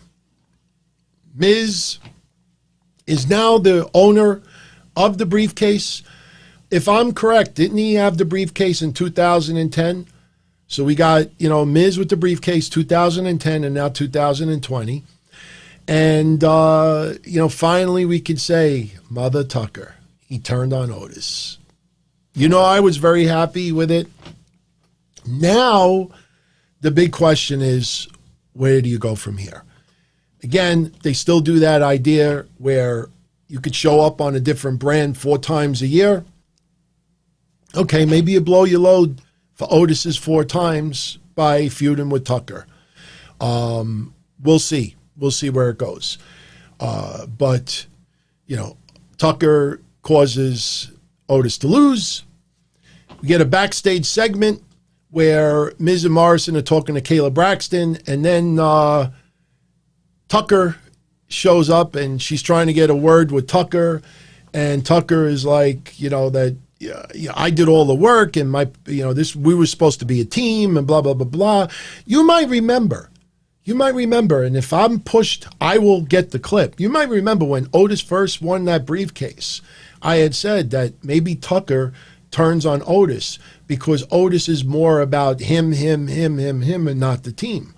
But he basically was cutting that promo today. Miz and Morrison are all happy about it, and Tucker is like, this isn't about, you know, you. And basically Tucker acting like this is personal. I don't care about either one of you. And then Otis shows up and they have a little bit of a brawl. And that's basically where we're left. Where does it go from here with Tucker? We got to see if they do a little program with him and Otis. Look, if they have a little bit of a schmaz, that buys a little time for Tucker. You know, I still think, you know, my idea of him with Retribution might not be as far-fetched as people think. Hell, I've been saying for Tucker to turn on Otis for a while now. And people are like, no, man, why would you turn him heel? The guy is a good baby face, blah, blah, blah. Even after they did the draft. And I remember being on the show with Miz, and I said, this guy's got to turn heel. This guy's got to turn heel. And they turned him heel. So I'm loving it. I'm loving it. You know, it would have been nice if I would have at least done that. So now Otis no longer has the briefcase. And let me also remind everyone that the briefcase is not just for the Raw champions. It's also for the Smackdown champions.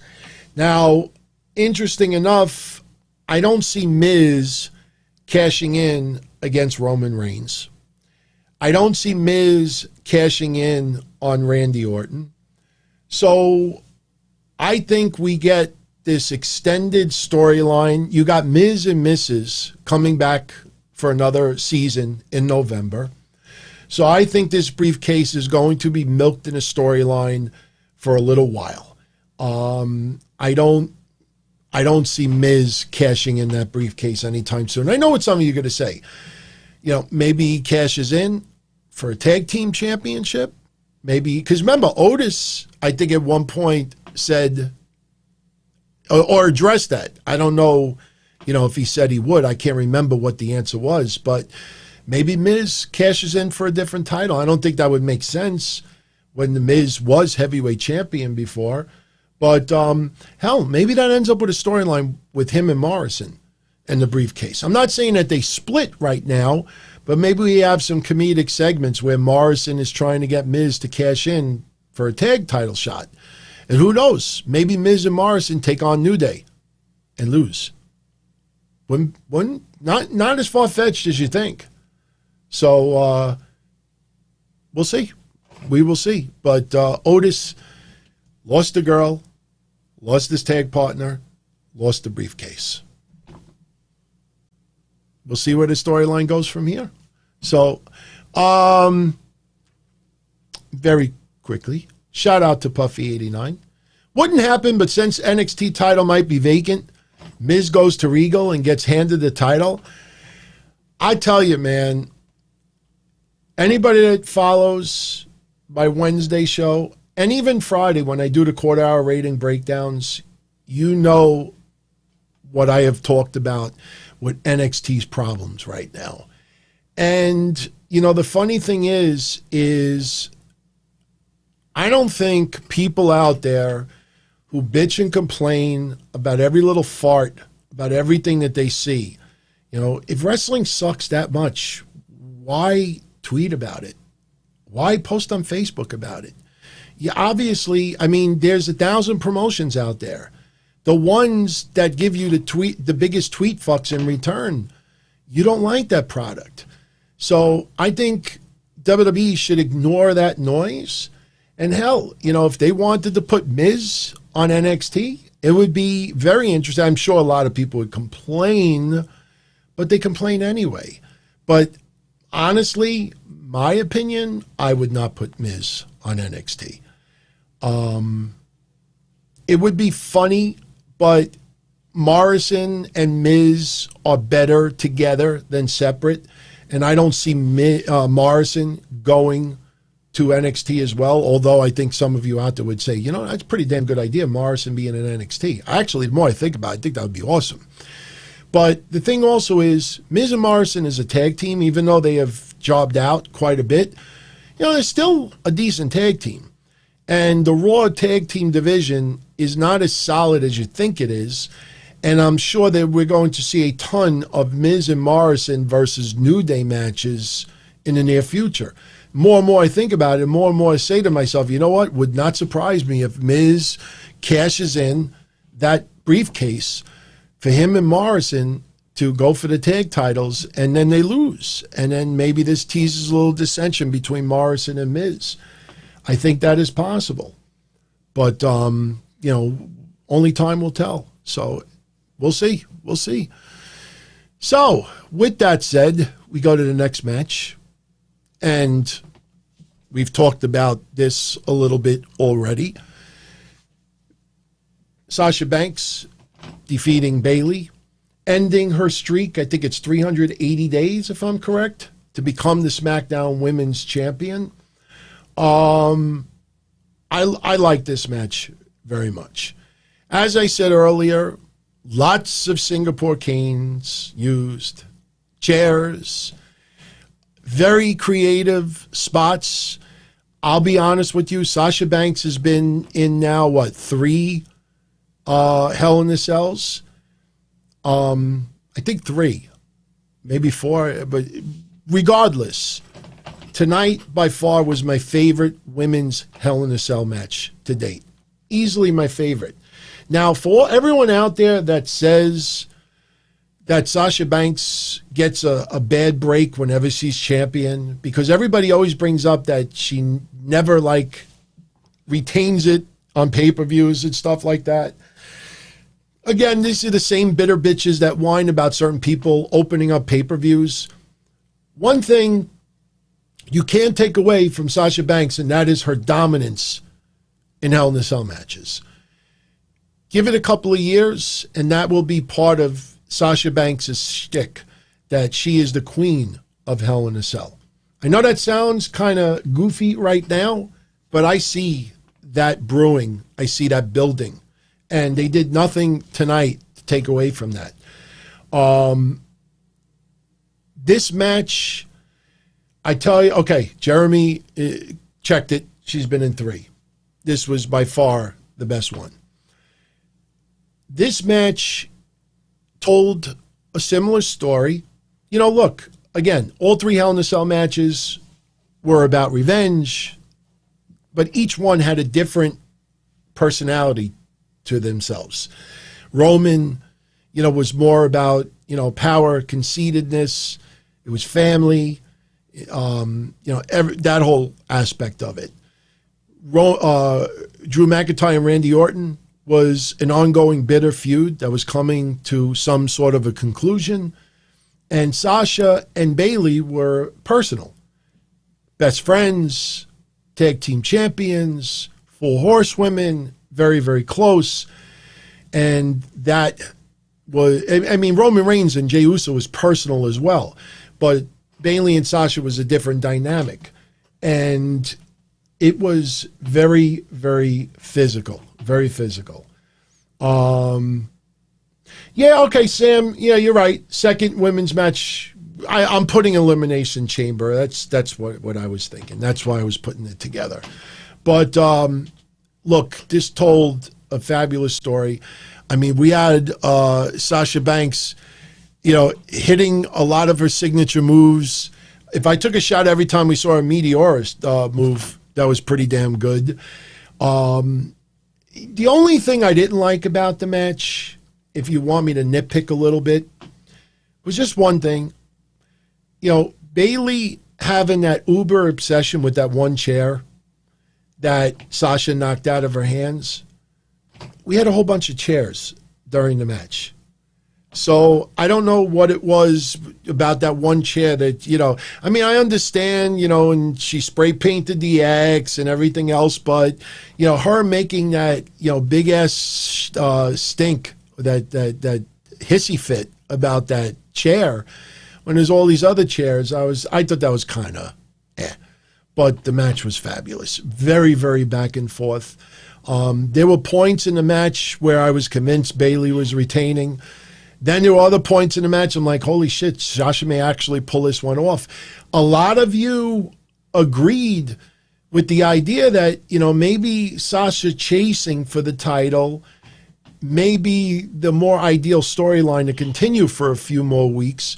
The only problem that we all agreed on Friday was Royal Rumble is not until January. That is still about 3.5 months away. And, you got a few pay-per-views between now and then, and it would be a little difficult to keep this feud going for 3.5 months and then have Sasha win the Royal Rumble and then take on Bayley at WrestleMania. That would mean Bayley having, like a 450, 500 day run as champion. And it didn't, just felt a little bit too long. But, yeah, Mark, would not surprise me if Sasha Banks loses it between now and WrestleMania. But, oh, thank you. Thank you. I actually, Cody, I got this shirt when Mish and I laughed about Brandy's drinking shirt. It said drinking shirt on it. We thought it originally said just shirt. So I told Mish I'm going to buy a shirt that says shirt. Just like the hat. I know I've shown this 1,000 times over, but I have over here, I think the battery's still charged. Yeah, let's see. I got a hat that says hat. See? I got a hat that says hat. A shirt that says shirt. Yeah, let's do the pose. Ready?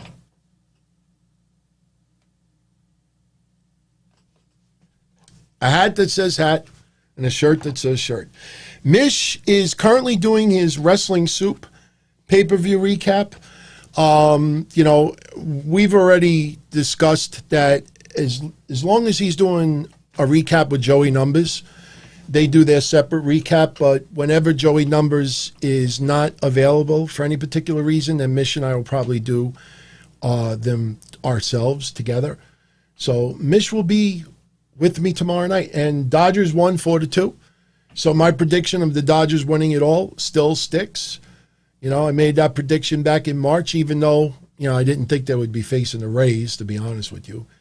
So Sasha Banks, new Grand Slam champion, as Sam says, and that is true. She is a Grand Slam champion. I still have that beautiful 11/14 when Charlotte won it. Yeah, I think the Divas Championship was involved with hers. But, the big question now is who is going to feud with Sasha next for that title? And I'm not sure if Bianca Belair is going to be that one. Unless Bianca Belair turns more towards being a heel, conceited heel. You still feel that she's more of a baby face. Fighting Zelina Vega kind of helps that a little bit. But the big question is, where does this go from here? Tonight's match, very, very physical. We had moments during the match where they were very verbal. Sasha Banks, talking smack to Bayley. Bayley, taunting Sasha at one point. And let's give the women credit. They were very, very creative. I mean, I'm not saying that they came up with all of these spots, but, they had this fascination with the Singapore cane. One time they put it inside the edge of the ring steps along with the fence and, got Sasha right into it. Looked great. The one time, as I said at the beginning of the show tonight, I felt bad for Bayley. She tried to tape them together, and they just cracked. I don't know how that happened, but they just cracked, and they just drooped. And she looks at the announce team like, you believe this shit? And then, she almost had a bad wrestle crap moment. She almost tripped over them.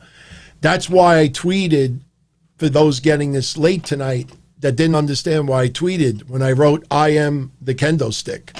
Because that infamous quote, I am the table, that wrestle crap is made famous, or Botchamania is made famous. Hopefully Botchamania tonight, instead of I am the table, they start making one called I am the kendo stick. I think that would be fabulous. But, what I loved about Sasha versus Bayley tonight, and it worked probably, it's hard to say because every Hell in a Cell was different. The physicality, the brutalness of the spots, it came across in the ring telling the story that these two women want to tear each other's head off. Sasha more wanting revenge because of her friend turning on her. So this was very, very personal.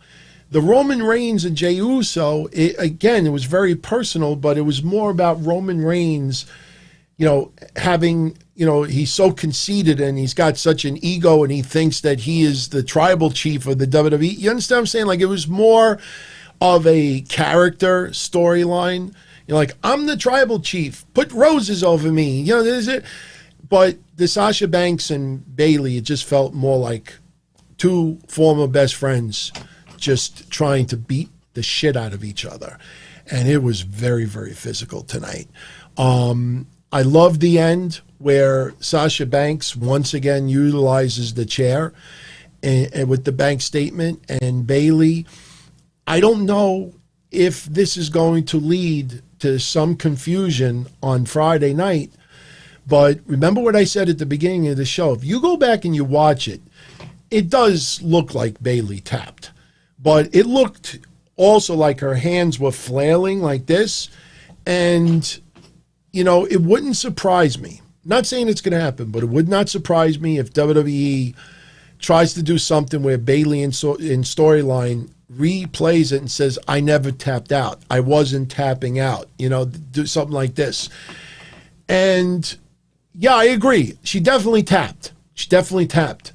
But I wouldn't be surprised if they try to add a little doubt for a reason to have another match. But if you remember Friday, now again, I got two matches wrong tonight.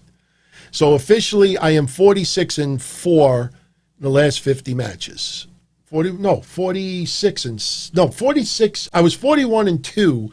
So now I'm 46-4. So I'm 46-4 in the last 50 matches predictions. But the one thing that I said Friday where I was leaning towards Sasha winning, if you remember, there was two things I said. Number one, I said, wow, that's an awful lot of heels winning. And I just thought, okay, I might be a little too lopsided. And I said, maybe we'll get some babyface matches added to it where a couple of babyfaces win. But the second thing is, and you'll remember this, I said, if you look at feuds over the years, you start out with maybe a regular match, then you add a little stipulation to it, maybe you have a no DQs, and then it leads to a cage match. That would be like the template for the 70s, 80s, even 90s to an extent. And Hell in a Cell usually ends feuds. And it shouldn't be the start of a feud. And the one thing that I had said on Friday why I leaned towards Sasha Banks winning was, you can't go any higher than Hell in a Cell.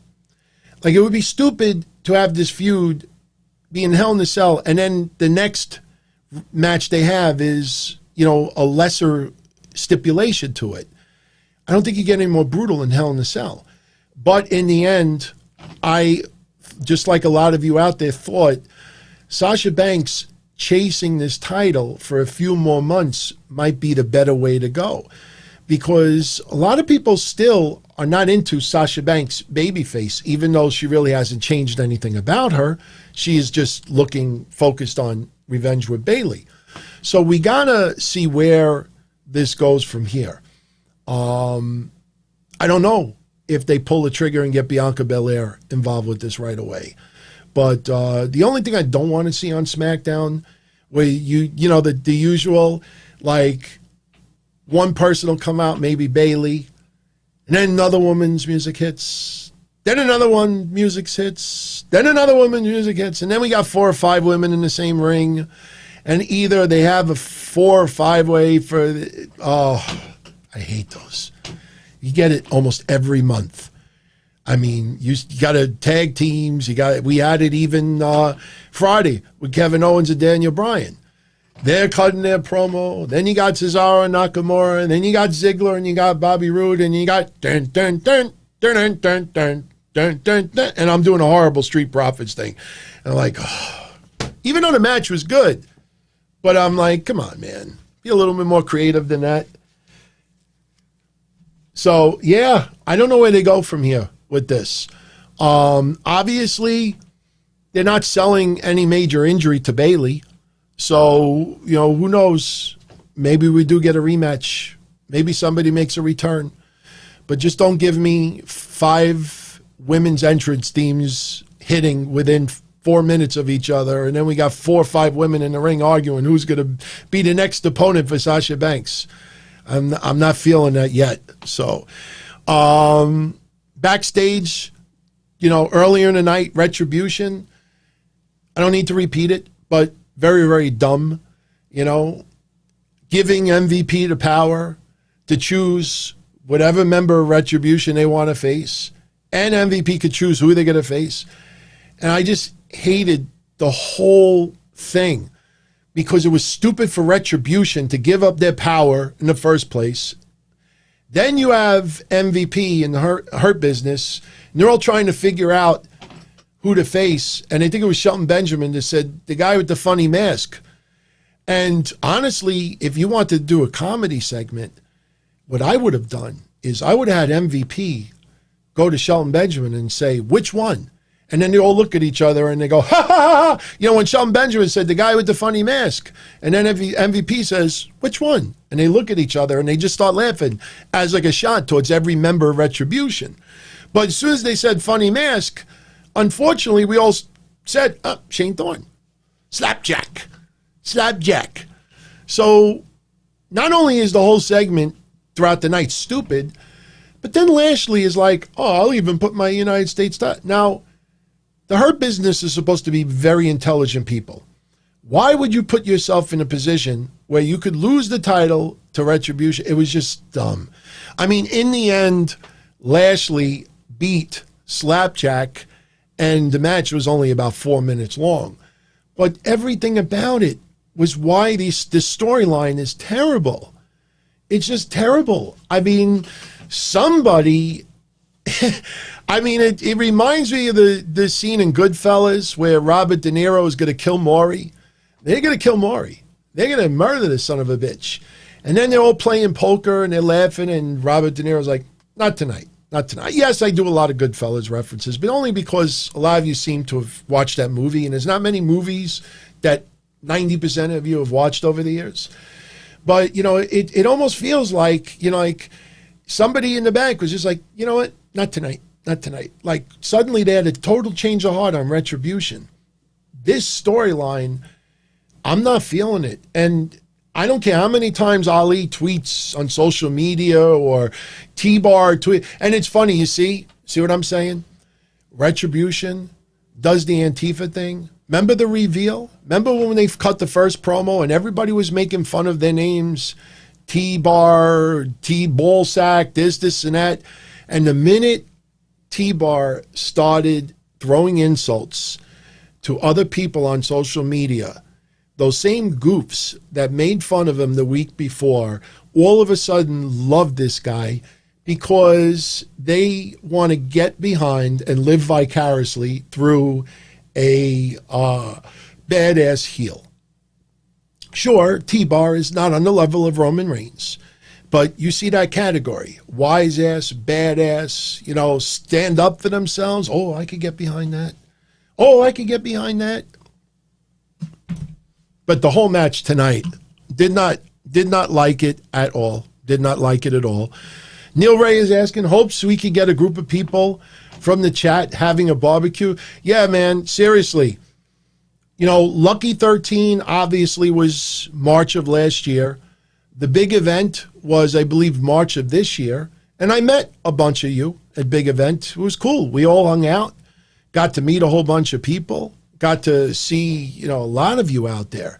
And trust me, once this COVID thing is out of here, I'm getting the vaccine right away. If I have to lie on the form and say I'm 95 and I had 10 strokes and I'm diabetic and I can't even see like 2 feet in front of me, if I have to pay the lab $200, if I got to pay someone under the table, hey, Mario, do me a favor. Give me the injection. I'll give you $500. I'm getting that son of a bitch immediately. And when I get that vaccine and they say to me, okay, you're immune, I'm taking that mask off and I'm going to throw it up in the air like that, with that Mary Tyler Moore thing, what was that, Rhoda, whatever it was, you just threw it up in the air. I'm gonna take like 10 of them. I'll do it live on the show. I got a bag. I have a shopping bag inside with masks. And I don't use that blue one that everybody uses. I use like this white and black one that has like vents in it, you know, like a check valve and stuff. I'm going to just throw them up all in the air. But I'll still wear it in public just out of, to be careful. I won't be as before. Once the mask mandate is lifted and I have the vaccine in me, then I take it a little bit more careful. But we will definitely be doing get-togethers. I've already talked to Mish. We are planning a lot of get-togethers. I've talked to Shaheen, Nuclear Heat Graphics. He's involved in a wrestling promotion. We're going to have a bunch of get-togethers. There's going to be a lot of us podcasters getting together and hanging out. And I will definitely be in Florida in 2021. There are a lot of people out there that will just lie to you repeatedly. Yeah, I'm going to do this. Yeah, we're going to do this. Yeah, we're going to do that. And it never happens.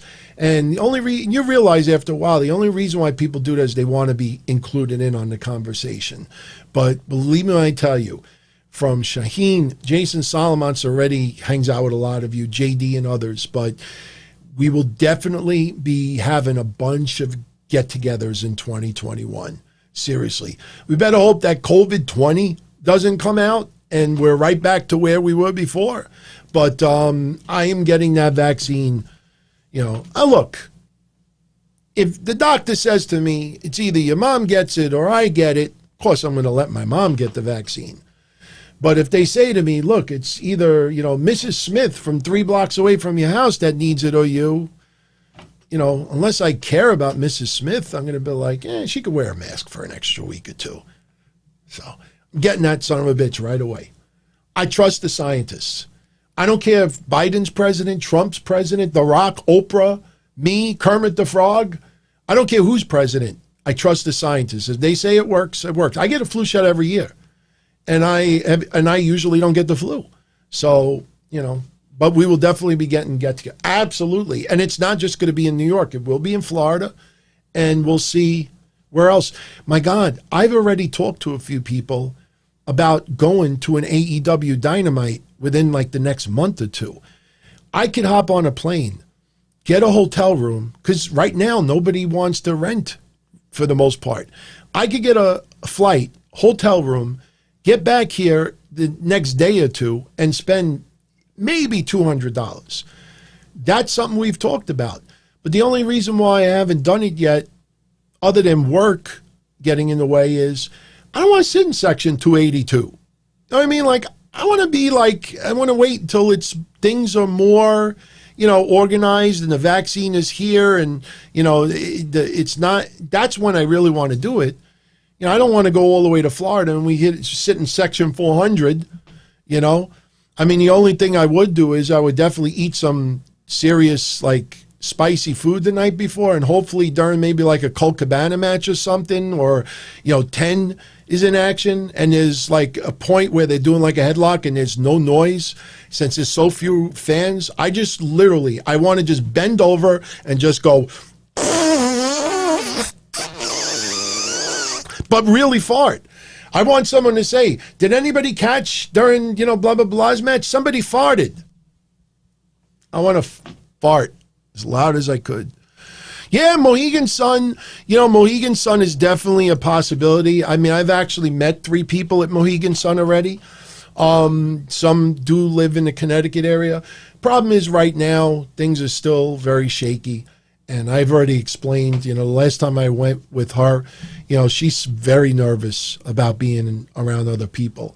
So, the last thing I want to do is get her even more nervous than I'm hanging out with a whole bunch of people. But yeah, sure. I am going, just so everybody knows, I am going to Mohegan again. I'll tell you right now, I am going from Thanksgiving Day, November 26th through November 30th. And the reason why I'm going at that time is because it'll be the 1-year anniversary. More shit's falling. It'll be the 1-year anniversary that we got engaged. So we're going to go back there and kind of relive it. So, but yeah, we'll have a get together there too. So sure, absolutely. So let's start wrapping this up because we've gone 2 hours, longer than I think we planned, but we're having great conversation, so it's all good. It's all good. So after this match, you know, like I said, we had Bobby Lashley defeating Slapjack. Not much there. Then we got the main event. Drew McIntyre versus Randy Orton. And, you know, this match, very, very physical. A lot of visuals. You know, Drew in the cage bars, you know, close-ups, getting a lot of nice visuals. You know, with a Randy Orton match, you know, talking about no flips, just fists. You know, Randy Orton, that's pretty much his style. We know what you get with Randy Orton. There's no surprises there. Randy Orton, early on in the match, wearing pants. Great brawling. At one point, Randy Orton cuts the lock off of the cell and tries to, like, walk it off a little bit, and Drew McIntyre right on his ass. But, you know, this match was set up for really one spot. You know, you had a lot of physicality during the match. You had tables involved. Does anybody recall a "This is awesome" chant other than Randy Orton versus Drew McIntyre tonight? I don't recall Bayley and Sasha Banks getting in "This is awesome" chant. I would think that they did. There were parts during the match. I'm taking notes as I'm watching the match. But does anybody remember anybody getting a "This is awesome" chant other than the main event? Because I honestly don't. But we did get a "This is awesome" chant during McIntyre and Orton's match. We got the "holy shit" chant when Drew McIntyre went through the table. Obviously, those were piped in. But, you know, this was an excellent match also. And, yeah, Mystery Man, you know, look, people fall and go through the table. It does look a little bit forced. Just go back and look when Kevin Owens went through the table. Look when Shane McMahon has gone through the table. You've had people bounce back and go through the table. It just, that's what it is. You know, some people do it better than others. You know, I mean, if you really want to nitpick, and I am not complaining about this spot at all, but you go back and you look when Undertaker threw Mick Foley off the top of the cell. You know, like, Undertaker's just like, and Mick Foley's does this, and Mick Foley's is the sickest of them all, because this son of a bitch doesn't just dive off the top of the cell. This son of a bitch does a flip on top of it. And I'll tell you this much, if you go back and you watch it, Drew McIntyre was not that high in the air.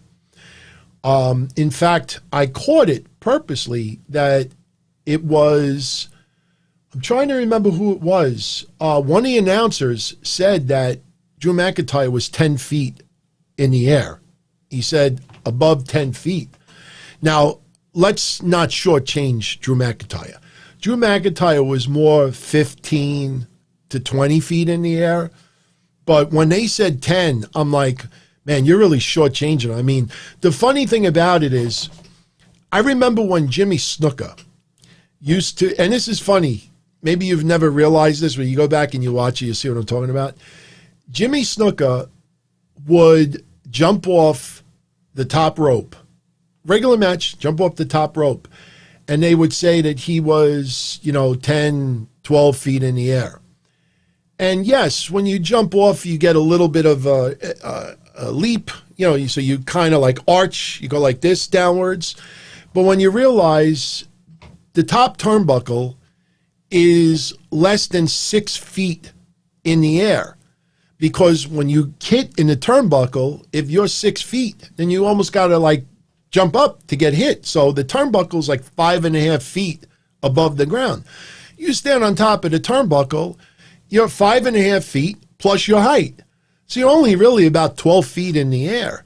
You know, so they exaggerate sometimes. But with Drew McIntyre was legitimately about 15 feet in the air, maybe going towards 20.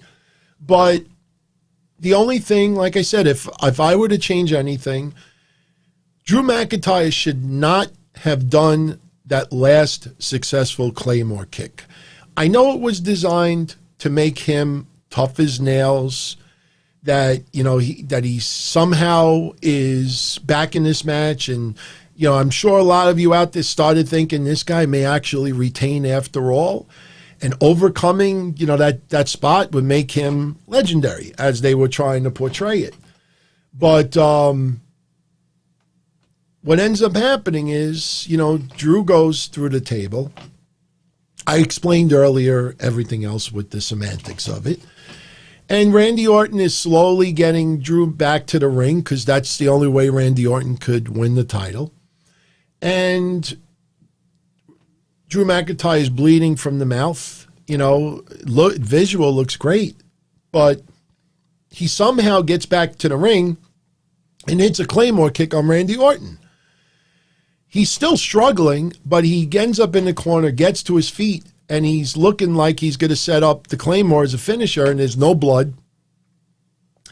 And he misses the Claymore. Randy Orton hits the RKO. 1, 2, 3. Randy Orton is your new champion. I love that no one else got involved other than the table. But me, if I were to change anything, again, it's just me nitpicking. If I were to change anything, I would have Drew McIntyre go through the table.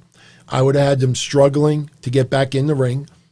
I would have had him attempt a Claymore kick and miss, and Randy Orton hit the RKO. I don't think he should have, because if they would have done it that way and he still had the blood in the mouth and he couldn't do the move, then if they're going to sell that he's going to be out. Because I think that we're going to get WWE saying that after the match, Drew McIntyre was rushed to the hospital for internal injuries, and that'll play off Drew McIntyre being off TV for a few weeks.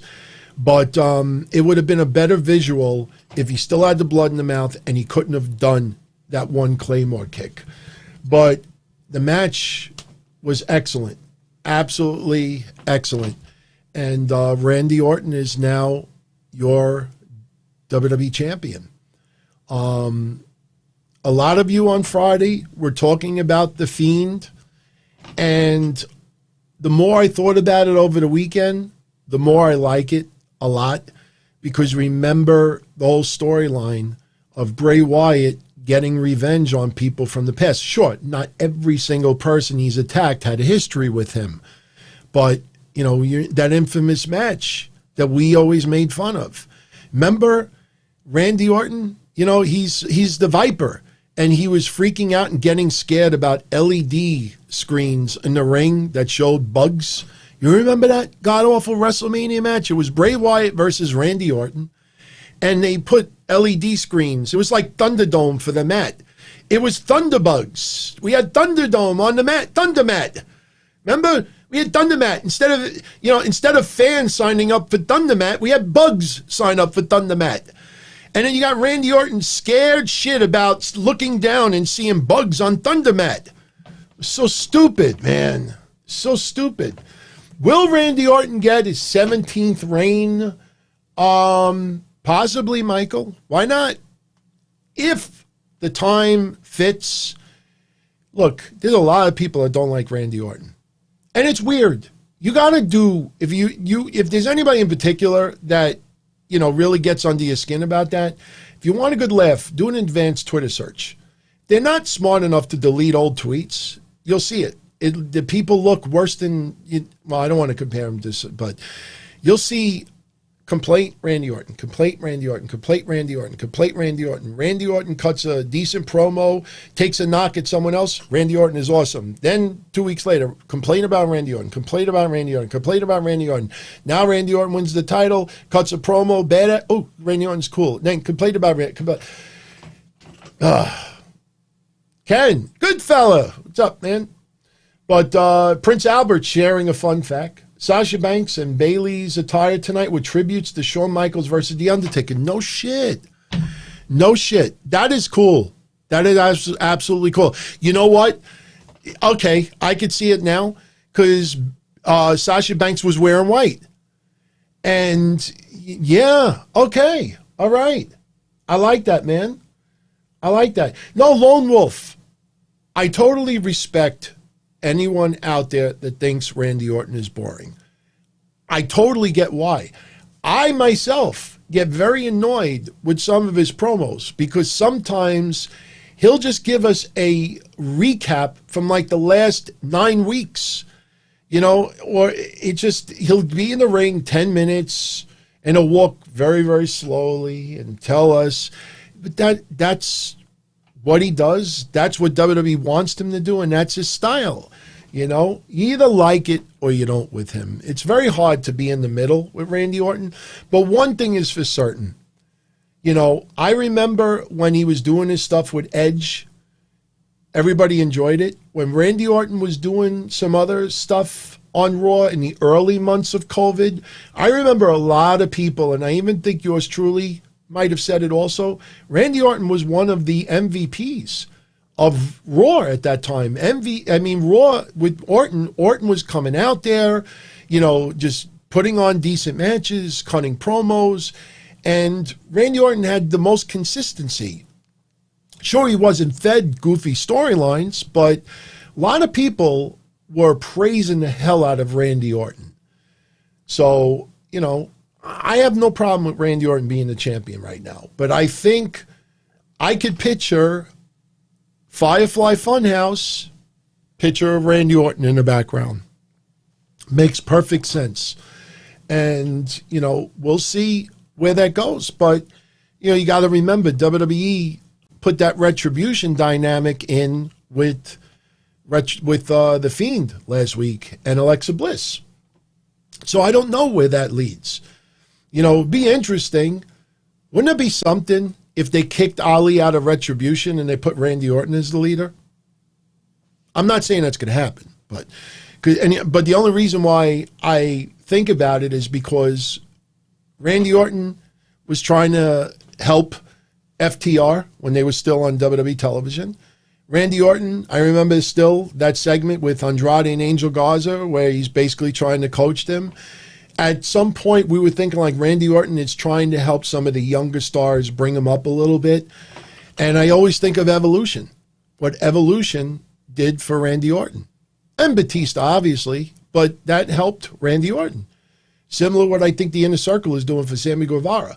Wouldn't it be something if Randy Orton does something with Retribution to help bring them up a little bit? Just thinking outside the box. I'm not saying it's going to happen, but that is your Hell in a Cell pay-per-view recap. I enjoyed it very much, very much. The interesting thing about it is my least favorite match of the night. I mean, it's obviously an easy one we could go to. And maybe I'm kind of sneaking out of this question because of it, but for me, the worst match of the night was Lashley versus Slapjack. Yes, it was not an advertised match, but I tell you, it would be really, really hard for me to pick one from the other 5. Jeff Hardy versus Elias did what it needed to do. Otis versus Miz, although it was more of a, gimmicky match, Gaga would probably be the better way to call it.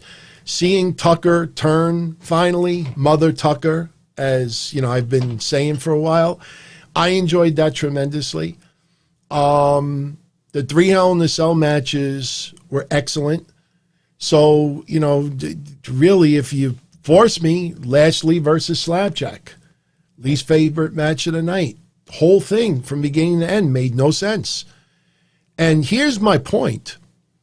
At the end of the night, does Retribution, last week when Retribution lost, there was a lot of negativity online of what WWE's now doing to Retribution. Okay. I know people from blue check marks like Ryan Satin to others who have addressed it and talked about it. Okay. Totally respect it. So, but there was enough voices out there last Monday about WWE's poor direction of Retribution. So tonight, you feature them on the pay-per-view. I ask you this. At the end of the night tonight, did WWE help Retribution in any way from last Monday? Or does it feel like they're hurt even more? So maybe you didn't agree with the people complaining last Monday. But after tonight, I think WWE has hurt Retribution even more. So, and let's be honest too. Something that nobody wants to talk about. Ever since Ali has joined Retribution, Retribution has sucked. I'm not trying to make anything controversial, but Ali, the minute Ali joined Retribution, Retribution has gone downhill. I don't think anybody's going to disagree with me. So, but that's something that people don't want to say for obvious reasons, you know.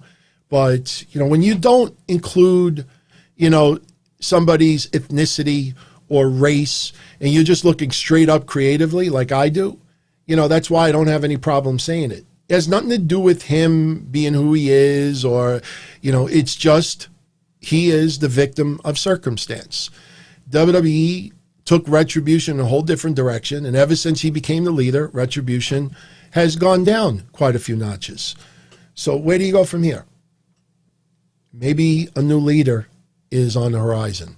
So, and if that happens, remember where you heard it from. I'm telling you, man, you know, people are loving, you know, not just me, but a lot of you out there as well, you know, just nailing it over and over and over again. And, you know, we're focused. We're having fun. We're enjoying it. We're watching what we want to watch because we enjoy it. We want to, you know, see a good product. We're not watching it just to get likes and tweet hand jobs and all that. If there's something out there that we don't want to watch, we don't watch it. Easy formula. So when you're watching something that you're looking forward to, it's a lot easier to talk about. And if you notice tonight, about 90% of what I said to you, straight looking at you, not needing notes. So that's the difference. So on a scale of 1 to 10, oh, my favorite match of the night. Comes down to Sasha versus Bayley, Roman Reigns versus Jey Uso. I tell you the truth, you know, Roman Reigns versus Jey Uso, I think, and this is not trying to disrespect the match, but I think a lot of us expected a lot of what we saw. Obviously, we weren't sure how Jimmy Uso was going to be involved. I'm sure none of us, including me, thought that Jey Uso would quit because of Jimmy Uso getting beat up. But a lot of what we saw was the progression of Roman Reigns' character, the storyline. And as I said Friday, I'm convinced that The Rock may be the wild card in this. So Sasha Banks versus Bayley, that was one of two matches I got wrong. And sometimes when I get a match wrong, I usually like the match more because then I was dealt a hand that I wasn't expecting. So I'll be totally honest with you. As much as I loved Roman Reigns versus Jey Uso, the storytelling was beautiful. But again, you look at the match itself, there was a lot of physicality involved, but there was a lot of more talking smack, methodical, standing over someone, you know, like, just say I quit, just say I quit. You want to beat the balls off of someone, full steam ahead. You want to just beat them to a pulp. You don't want to just keep standing over to them and looking at them and that. So I got to be honest with you, I'm leaning towards Sasha Banks versus Bayley as my favorite match of the night. Everything about it told the right story. And when you could suspend disbelief, you know, let's be honest. In the back, the Usos, Roman Reigns, and family are all having a nice dinner tonight and working on how to make the storyline even better. And that's props to all of them. But for a lot of people out there, there's a lot of people that think that there's legit dissension between Bayley and Sasha Banks. And it came across in the match. So I'm going to go with Sasha versus Bayley as my favorite match of the night. A women's match, and it's not meant to be sexist, but for me to call a women's match my favorite of the night, especially when it's not usually 3 matches men, 3 matches women all the time. That should tell you something. Their match was excellent. All of them were excellent tonight. But since I have to choose one, I give it that. On a scale of 1 to 10, and remember, we're in COVID era. So obviously there's a lot of things going on that would not happen normally. But under the circumstances and really doing a great job hiding that soccer noise, getting some interaction where needed. The visuals were fine. Tonight, honestly, I didn't feel like there were no fans in attendance. That's when things are really solid. And, that extra audio that you hear from Roman Reigns, Jey Uso, Sasha Banks, Drew McIntyre, go down the line. That's something you're going to miss a little bit when we're back to sell out crowds again. Because there's going to be so much noise. It's going to be very hard to hear a lot of people over that. So, the fact that they're doing that really, really well right now, and the matches are going along with it where it makes sense with the match, I give tonight on a scale of 1 to 10, I give it 8.5. 8.5 out of 10. I mean, if you would have given me honestly, if you would have gave me Seth Rollins versus Murphy instead of, and you think about it, if you would have eliminated the segment of Retribution cutting their promo, if you would have eliminated the segment with the Hurt Business cutting their promo, if you would have eliminated that match entirely and given us Seth Rollins versus Murphy instead for 10, 12 minutes, I honestly think I would have given it a 9. So it's an 8 or an 8.5.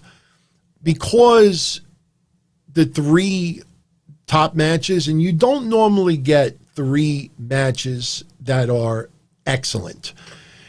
You can't tell me that any one of those Hell in a Cell matches were not excellent.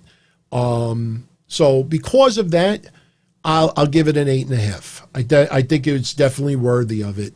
You might disagree with me. You might rate it higher. You might rate it lower. But, there's no wrong answer here. So whatever you feel is just as good of an answer. So before I go, I want to thank everybody for tuning in tonight.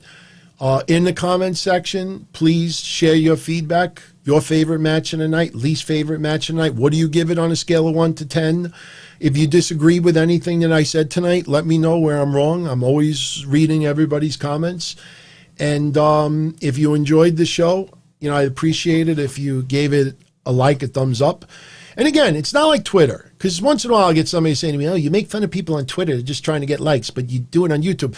It's different on YouTube because there's like algorithms involved, and the more reaction, the more exposure the shows get. And I noticed like a lot of you will give a thumbs up like after the show is over. Like sometimes we get like 1 to 200 during the live show, but then, the next day, because most people catch the shows on the archive because there's so many other great shows live right now as well. There's tons of pay-per-view recaps right now. So obviously we split, some of the live viewership, but I notice on the archive, that's when everybody does it. So, but if you could do that, I'd appreciate it. If you didn't like the recap for any reason, by all means, give it a thumbs down. And if you want to express why you didn't like it, tell me. I'm straight up. You don't have to fear, if you have legitimate criticism, just don't say to me, oh, the show sucked because you didn't have blah, blah, blah, blah on the show. Because honestly, it's Mish will be with me tomorrow, and others, unfortunately, you're just barking up a dead tree. Is that the phrase how it goes? But no, if there's something that you really disagree with me about with tonight, speak up. I'm always welcoming. I mean, you're the reason why I actually started, giving Pat McAfee a little bit of a chance, and his match with Adam Cole. I mean, I would have went into it thinking it was going to suck profusely. And after it was over, I probably would have tried to find every reason to say it sucked. And the guy actually did a pretty damn good job. I'm still not feeling Oney Lorcan and Danny Burch, but, I do value everybody's opinion. So, best show of the year, Joseph? No, I don't think so. I mean, it's hard to go up against WrestleMania because there's so many matches that are involved. I still feel AEW's pay-per-view at the Stadium Stampede, I enjoyed tremendously. I can't remember what other pay-per-view, but WWE did another pay-per-view this year. I'll look tonight at the results from this year, and I'll let you know tomorrow. But there was one pay-per-view WWE did this year that from beginning to end, in fact, might have been NXT TakeOver. In fact, the more I think about it right now, I think it was NXT TakeOver 31 that I remember from beginning to end. It was the one pay-per-view, and I know a lot of you remember me saying this. It was the one pay-per-view where I watched it from beginning to end again and didn't want to fast forward anything. So that does not happen much at all. My condolences to Chris Farver. He has not been around. A friend of his had passed away yesterday, so my condolences are with you. My condolences also to a very long time fan of the show, friend of the show. A lot of you have heard his name shouted out on Patreon, Brandon Foley. He lost his father earlier this week. And I don't know if he has any problem with me mentioning that publicly. He had contacted me privately to let me know. But my sincere condolences to both Chris and Brandon. Trust me, losing a loved one is not, easy. And I still, thank God, I still have my parents here. But, I still, every time my phone rings late in the evening or early in the morning and their number shows up on the caller ID, I can't tell you how many times I get a little uneasy feeling that, that call might mean something is wrong. Especially when my father calls me on his cell, which never happens. I get this really uneasy feeling, and it sucks because as you get older, that uneasy feeling comes all the time. So everyone out there still, I say this all the time, your loved ones, whether it's a parent, an uncle, a friend, a relative, don't underestimate, don't take advantage, or don't take for granted, that's better ways, don't take for granted that relationship because you never know, just like that, they can be gone. I mean, I've heard that so many times over the years, and, the one thing that sticks to me to this day, even The Rock, when The Rock talked about Rocky Johnson, he wanted that one last time, and I don't ever want to go through the rest of my life, having guilt that I didn't spend more time with my family. I have some people that will crack jokes. Some people will call me a mama's boy. I'm like, yeah, I'm fine. I'm fine with that. It's cool. I value my relationship with my family extremely, and I will never take that for granted. So sometimes when I post some stuff on social media, some people, it's amazing, and I say this all the time. I'll leave you with this. Go on my Twitter, @DonTonyD. I posted a picture of my mom and dad yesterday, and I wrote, that's the light of my life. I mean, other than my fiance and my friends and all of you here, I mean, they are the light of my life, and they are extremely important to me. And if you go look, and I don't ask for it, but as I've been saying for 2+ years, you go look at the people who get cringed at posting nice things like that and will not like it or anything else. You see that trend for years, and you realize, the level of bitter bitches in the social media world. Don't get caught up in that. I know I talk about it a lot, but don't get caught up in that because it will consume you. And I have seen people's lives, even in the social world, go downhill so fast. And, it's sad. It's sad. Don't get caught up in that. So again, my condolences to both of them. Everyone, have a great night. ATM Paul, I've been his brother since the hotline days. I have never lied. I've exaggerated here and there. I might have added 10 pounds to my weight loss over the years, but now at least you could see it. I'm starting to work out a little bit. I still got, I got to get it up to here. But, I kind of exaggerate. But, like I say, I'm not the most popular show around. I know there's a lot of other people out there that are much more tame with their content. Some people are politically correct. Some people aren't. Some people want me to be the nasty son of a bitch that I was 10 years ago. I wherever I go in my life with all of you, one thing I could guarantee you, and that's authenticity. Never going to be perfect. Never going to have the perfect answer. I'm not going to ever get 100% approval rating from everyone out there. But one thing you'll always get from me is authenticity. You will never get this made up, profile on social media that people actually start trying to live. It's crazy. But that's why I say, even my biggest haters out there, they could call me a jerk. They could call me obnoxious. They could call me an asshole. But the one thing they never, ever call me is a liar. They have nothing. They have nothing. And, authenticity, I'd rather be straight up with all of you out there. Sometimes it's boring. Let's be honest. Sometimes it's boring. But, at the end of the night, I know that whatever you see is what you get. So I thank you all again. Have a great night. All the best. And if you're around tomorrow night after Raw, actually tonight, because we're already 12:30 in the morning. But if you're around Monday night after Raw, Mish and I will be right here for a Breakfast Soup Raw. And I hope you could join us. And have a great night, everyone. Hit the like button on the way out if you enjoyed it. Hit the dislike if you didn't. If you haven't done so already, subscribe. And remember, Monday afternoon, I'm going to be able to record the whole Q&A. If I'm not able to record the whole Q&A, because I do work also, I'll record half of it on Monday. The other half on Tuesday. I'll have it online for everybody by Tuesday at the latest. So, because I haven't popped an Ambien yet tonight, I'm probably not going to fall asleep for an hour or two. So the contest, I might calculate everybody's scores tonight. So, but have a great night, everyone. And don't forget, WWE Network is starting to do those Undertaker specials. They did an Untold tonight. So I'm actually going to check that out as well. So if I watch it tonight, I'll talk about it tomorrow on the show. So be well, everyone. Nothing but love as always. And I'll talk to you on Monday. Ciao. Much love.